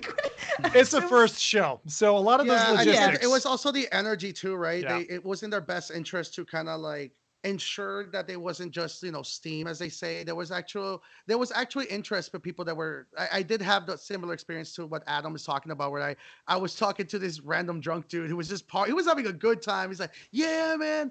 And he goes like, are you here for VR? And I'm like, yeah. And the guy goes like, oh yeah, I live 3 buildings down. I know I wasn't invited here. I know nothing about this space. I'm like, oh hell yeah. So I started explaining to him about what VR esports was. And the guy was looking like he was watching a football game, man. Like he was just having his beer in the VIP room. He was yelling, it's cool. I want that, cool. but I also want to get behind the names, like that's what we were saying earlier. Like once it gets competitive and like, I want to see competitive Among Us. That sounds amazing. Not just FPSs. I want to see some silly, crazy shit that only you can do in VR. Like I would absolutely watch the Olympics done through like Among Us and other crazy titles like that. But look, before I get off the meta news, one more thing to say. There is a new Wi-Fi dongle that's it's out. And I'm not going to go into that one much until reviews settle out, but I do recommend, if you know Guy Godin behind Virtual Desktop, he did a lovely breakdown of his first experiences with it and some of the end user trauma that you might run into if you decide to buy one of these. But basically the idea is, if you have difficulty with a Quest wirelessly networking to a local PC, you can't get a Wi-Fi 6 router or something like that, then this is touted as something that can make the process easy. Some people are saying, yeah, it's easy. And some people like E are saying, it's got a lot of pain points. So my summary of his kind of multi-tweet thread is just that it's no bueno. Avoid it. Buy a proper router. But I have to say, as somebody who ran a like a wireless gaming club in university, wireless tech is rarely without hitches, and this being a first product, just be careful. I would not be jumping on the bandwagon quickly. See how people get on with it, and I would agree with Guy's advice is that if you can just find a decently recommended router that works for people with Quest, that's probably a smarter route and will in the end give you better gameplay experiences. But that's just a very quick take on a How was Wi-Fi this one dongle. called? I didn't even put the name down because I didn't want. If I'm not going to say it, I'm not going to show the it. VR Airbridge, Windows Airbridge. PC, Right, Wi-Fi right. 6. Yeah. The DW8. See, so I actually, funny enough, like Ordered one. Yeah, I knew it. I ordered one because see, I do agree with all the points that you're making, but the Quest 2 is no longer a home device, right? So you're forgetting about, let's say I take out demos for Quests everywhere I go, right? So the wireless linkage allows me to actually put my gaming laptop in my bag and actually do some office work in my headset, right? So that's something that a router can do. You can do direct linking with hotspot on your laptop, but then you're using your Wi-Fi chip to just broadcast onto the headset, which you no longer have internet access. Hold on a second, Jose. So you have your laptop in your bag, you have your Quest on. Let's say you're sitting on a train. Yeah. You can just log in with that. Yeah, that's how I have my meetings in VR. So that's what I do. So I use the Asus ZenFlow, the Z13. And it's like a pretty powerful tablet with RTX 3050, but it has a PCI card that actually, if I want to like bring it up to an comparison to an RTX 3080, then I can do high-end VR. But the 3050 can handle office work in VR. So I just put my tablet in my bag. This is a cool trick. Direct linking, and I'm just working in the. So how does it compare to like your phone network, like? Yeah, because that's probably the alternative, right? Yeah, like if you would do a 5G Wi-Fi remote connection to your phone, you're just adding another layer. So at that point, you're kind of like getting the internet to your tablet and then running that to your headset. So you're better off just using the dongle that, you're using your internal wireless chip just for handling the internet connection, which is sharing it and broadcasting to your headset already through the direct link. So now you have a clean line, right? Which is not jumping through a bunch of ports. You're not using, and this is what's happening right now, right? I'm a data guy. So a lot of employees and Meta are using their headsets for working horizons, and they're using airport networks, right? So they're connecting to their computer, but now it's jumping data. So there's a lot of encryption. There's a lot of data that you can eventually be able to pull off of that. So I'll say this, there is a space for this device. And the fact that it's not, because I did see like the tweets, I did see what Bradley said. It's like, hey, you can buy a $40 device that has the both antennas, but once again, you're not. Yeah. Correct. Yeah. You're not really going to need that for it. So I rather them use the hardware bandwidth in order to increase the latency and the connectivity. And also they have space and ample opportunity to bring in encryption. And maybe that's what they're going to do with the Pro, right? There might be some encryption that's happening in real time in order to secure that data, right? That's the PC wireless PC computing, spatial computing is coming. You know what I mean? Like that's kind of what they're building the infrastructure for, and that's kind of where I pay attention to. With that's these very devices. cool. I love that you actually work like that on the go. It's certainly something that I think, like Rowdy and I being more behind a desk or a lab, are more in kind of a stuck office. But I love the idea of, particularly if you're on the road for a convention or event or something, bringing your workflow with you. And being able to, have those meetings or interviews or podcasts or whatever on the go, and wait until it's slick and, carryable. I know that obviously, HTC tried to do it with the Flow, tried to give us a device that you could just pocket. They're coming. I hope something interesting is coming from them. Did you guys see, I don't know the exact model, the name of it, but do you guys see what Pimax announced very early, which is a standalone little PC device that will connect to the headset? Is this years ago or this year? This was this year. So it's essentially, that's where everybody's going towards, right? Like it's essentially a little mobile device that you can carry on your backpack and your headset immediately connects to it. Like that's kind of like, I don't want to get too futurist on you guys, but that's kind of where PC desktops are going to go, right? They're eventually going to lose their monitors and just be stuck in a closet, and your headset will be in the cloud even, right? Right? The cloud, like, the cloud, right? The cloud is that's what a cool thing. Local cloud, and then, online cloud. It all depends on your. It's so interesting, right? Because the conversation used to be local versus cloud, and eventually it's all going to be cloud. It's just local storage versus online storage. I gotta say, I feel like we brought an Italian onto the podcast. I know you're not Italian, but like the hand movements are beautiful because I'm a visual guy, and you keep doing all this layering stuff. Like I feel like we've just seen the cornerstone of what's going to be Jose's VR tech, like hardware segment of the show, where Rowdy's got his little science corner like pegged out, which we're gonna pull you back on one of these days, Rowdy. There was so much of stuff that you've got behind you and in your head that we need to kind of ring out on this podcast for sure. Very excited for our future chats now. So before I head into releases, last mention, Pico 4. I just thought I'd mention that because we covered it kind of last podcast, but just basically it started hitting people's heads, right? Not just like hitting, I mean, it's arriving in their houses, they're unboxing it, then it's hitting their heads, right? And it's a pretty decent offering, decent library of software there. Still nascent, still early, but I would say go check out various reviews on that if you're interested in particularly a competitor ecosystem. And so it's good to see the VR platform versus mode like heating up again. It feels like we're ready for another Street Fighter finally between, big players. And of course we got PlayStation coming next year, but man, it's starting to get really exciting. So with that, speaking of excitement, I'm excited for this next part. New blood in town. Jose, I understand the golden stirrups have passed on to you.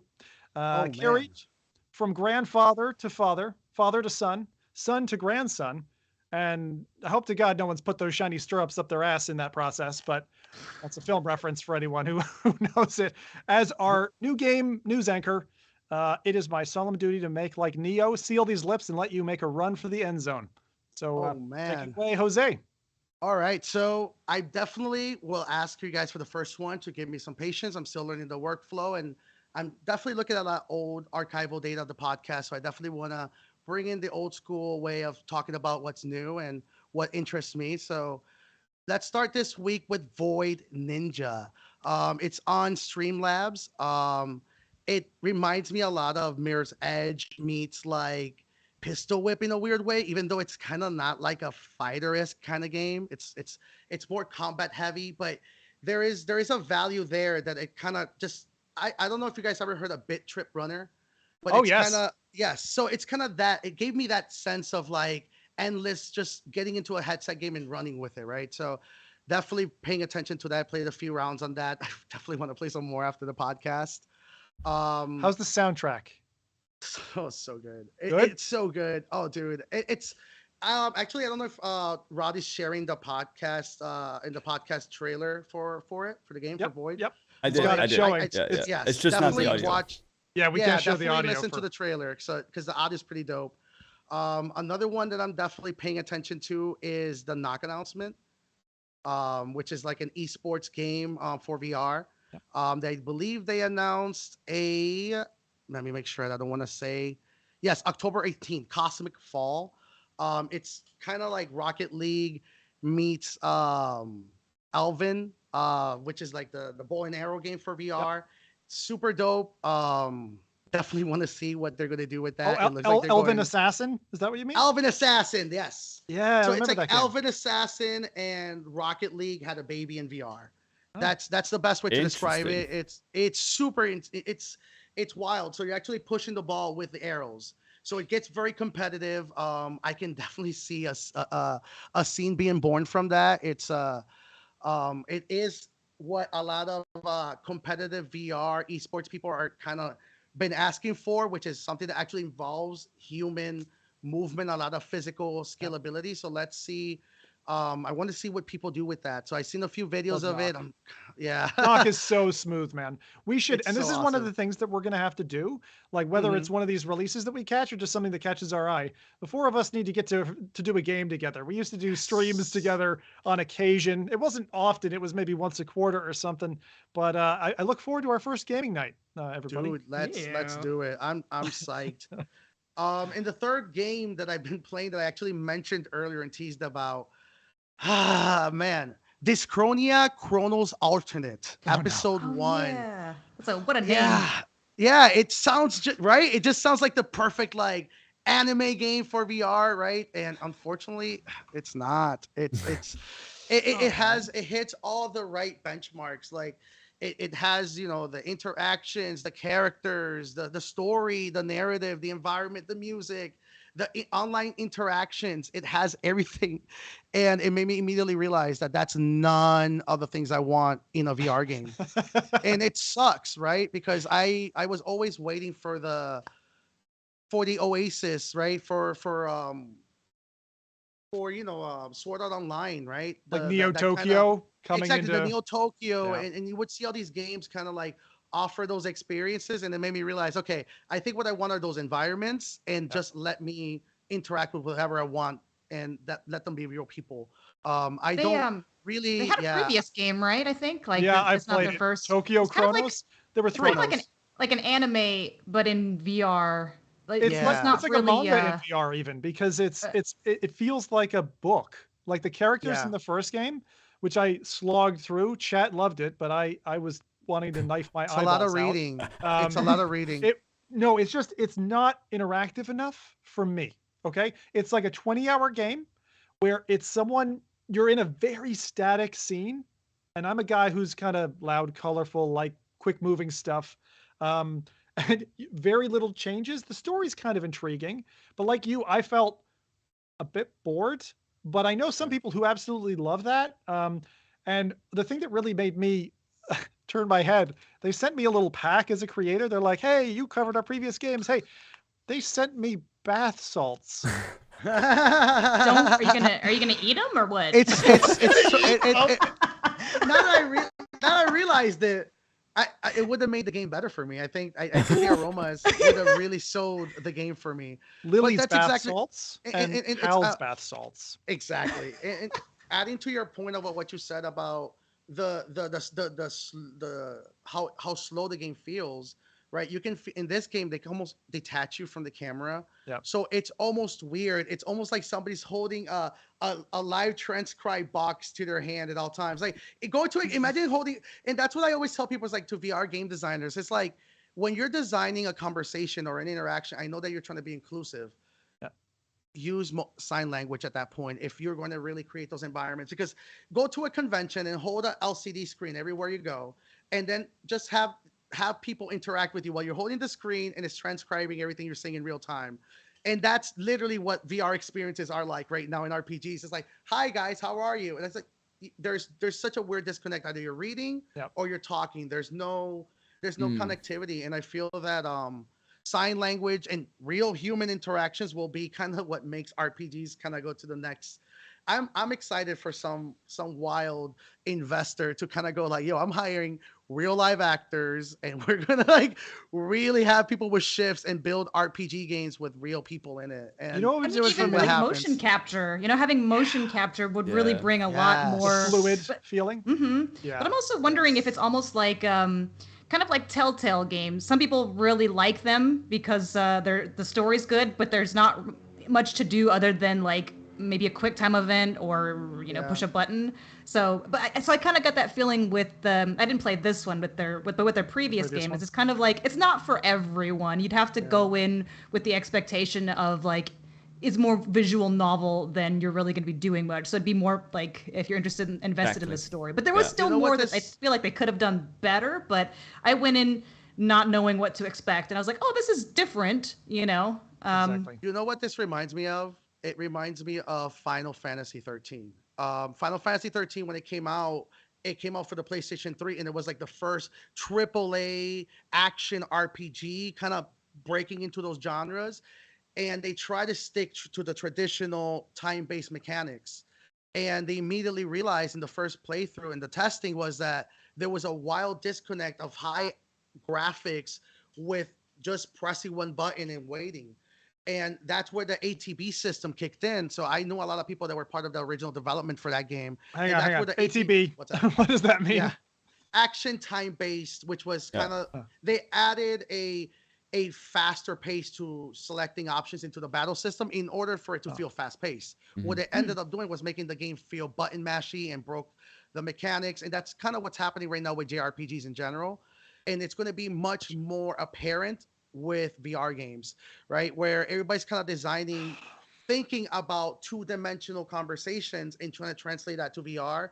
it doesn't work. And what's going to happen is, and we should be paying attention to games like Bonelab, where they kind of realize it's like, oh, it's not that we don't. You think they didn't want to make a story-driven game? Like that was the main issue with the first one. It's impossible to make a real connection with a game with a character that's only being a robot talking to you the entire time. You know what I mean? It's impossible for VR. There's way too many human layers that you just will either you're fully immersed or you're not fully immersed. There's like no in between. And that is exactly the reason, but just far more nicely explained, why I am not a big fan of VR ports, where you port a game that is supposed to be working on a flat screen and you port that over. There's been a couple that have been well done, but most of them have been well done because they're very different games, I think. Like, for example, one of them that's well done is, I think, No Man's Sky, but that's a game that lends that to it far more. I think that games like, for example, Skyrim or Fallout or games like GTA in the future, Resident Evil, I think those suffer from that far more because of that disconnect. Yeah. And this is the part where I thought that, when we heard about the Quest 3 maybe not having facial tracking, right, in terms of eye tracking, that's what I want to see is forget, like what you're saying, forget the placard that shows me exactly what you're saying. Talk to me, no interface, and react to my face. When I look unhappy, say, oh, I'm sorry, what are you all right, dear? Or whatever. That's the first time an NPC does that to me is going to just melt my mind, I think, because you're going to feel like they care, they're reacting to you. It's not unidirectional. It's not just I'm reading a prompt or I'm hearing a prompt and then I'm making the decision. It's a two-way street. And I only ever saw that once before, which was at VRTO, the VR Toronto show. They were showing a couple of game developers who were poking up to the cloud with a GPT-3 I don't know what to call that model. Now. The model, yeah, thanks. To basically come up with like an intelligently respond to players' verbalized inputs. And so when all that comes together, like I don't think that's many years away. I think we're 2 to 3 years out from a compelling experience in VR with that stuff in. But man, we've had like 8-9 years now of like not a single convincing MMO. Maybe not a convincing, proper story game. Even Alex feels one-sided. You know what I mean? Yeah. Well, I mean, on that, go ahead, Adam. Go ahead. Not necessarily expression-wise, but in a scuffed version, there is that like replica AI VR app where it's basically sort of like an AI that you talk to and it responds back accordingly. Of course, some of it is locked behind a paywall. You're like, hey, if you want the dirty stuff, you're gonna have to pay $10 a month or whatever it is. But it's interesting in that sense, in that like, yeah, if that technology could be translated into an NPC somehow, that would be interesting. Granted, the visuals of that thing weren't there. Like the representation of the AI, you got to kind of choose, but it didn't have any like real life to it. The whole main part of it was just having a conversation with this thing. But I guess on the flip side, man, if you could have crazy conversations with every NPC, like I wouldn't get anywhere in a story. I'd just be talking to all the NPCs.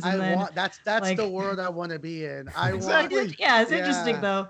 But at the same time, I mean, like, I understand there's like a lot of hype around like GTP3, but like there are limitations to that as well. Like, it's text prediction. It's basically sentence prediction or word prediction based on like previous input.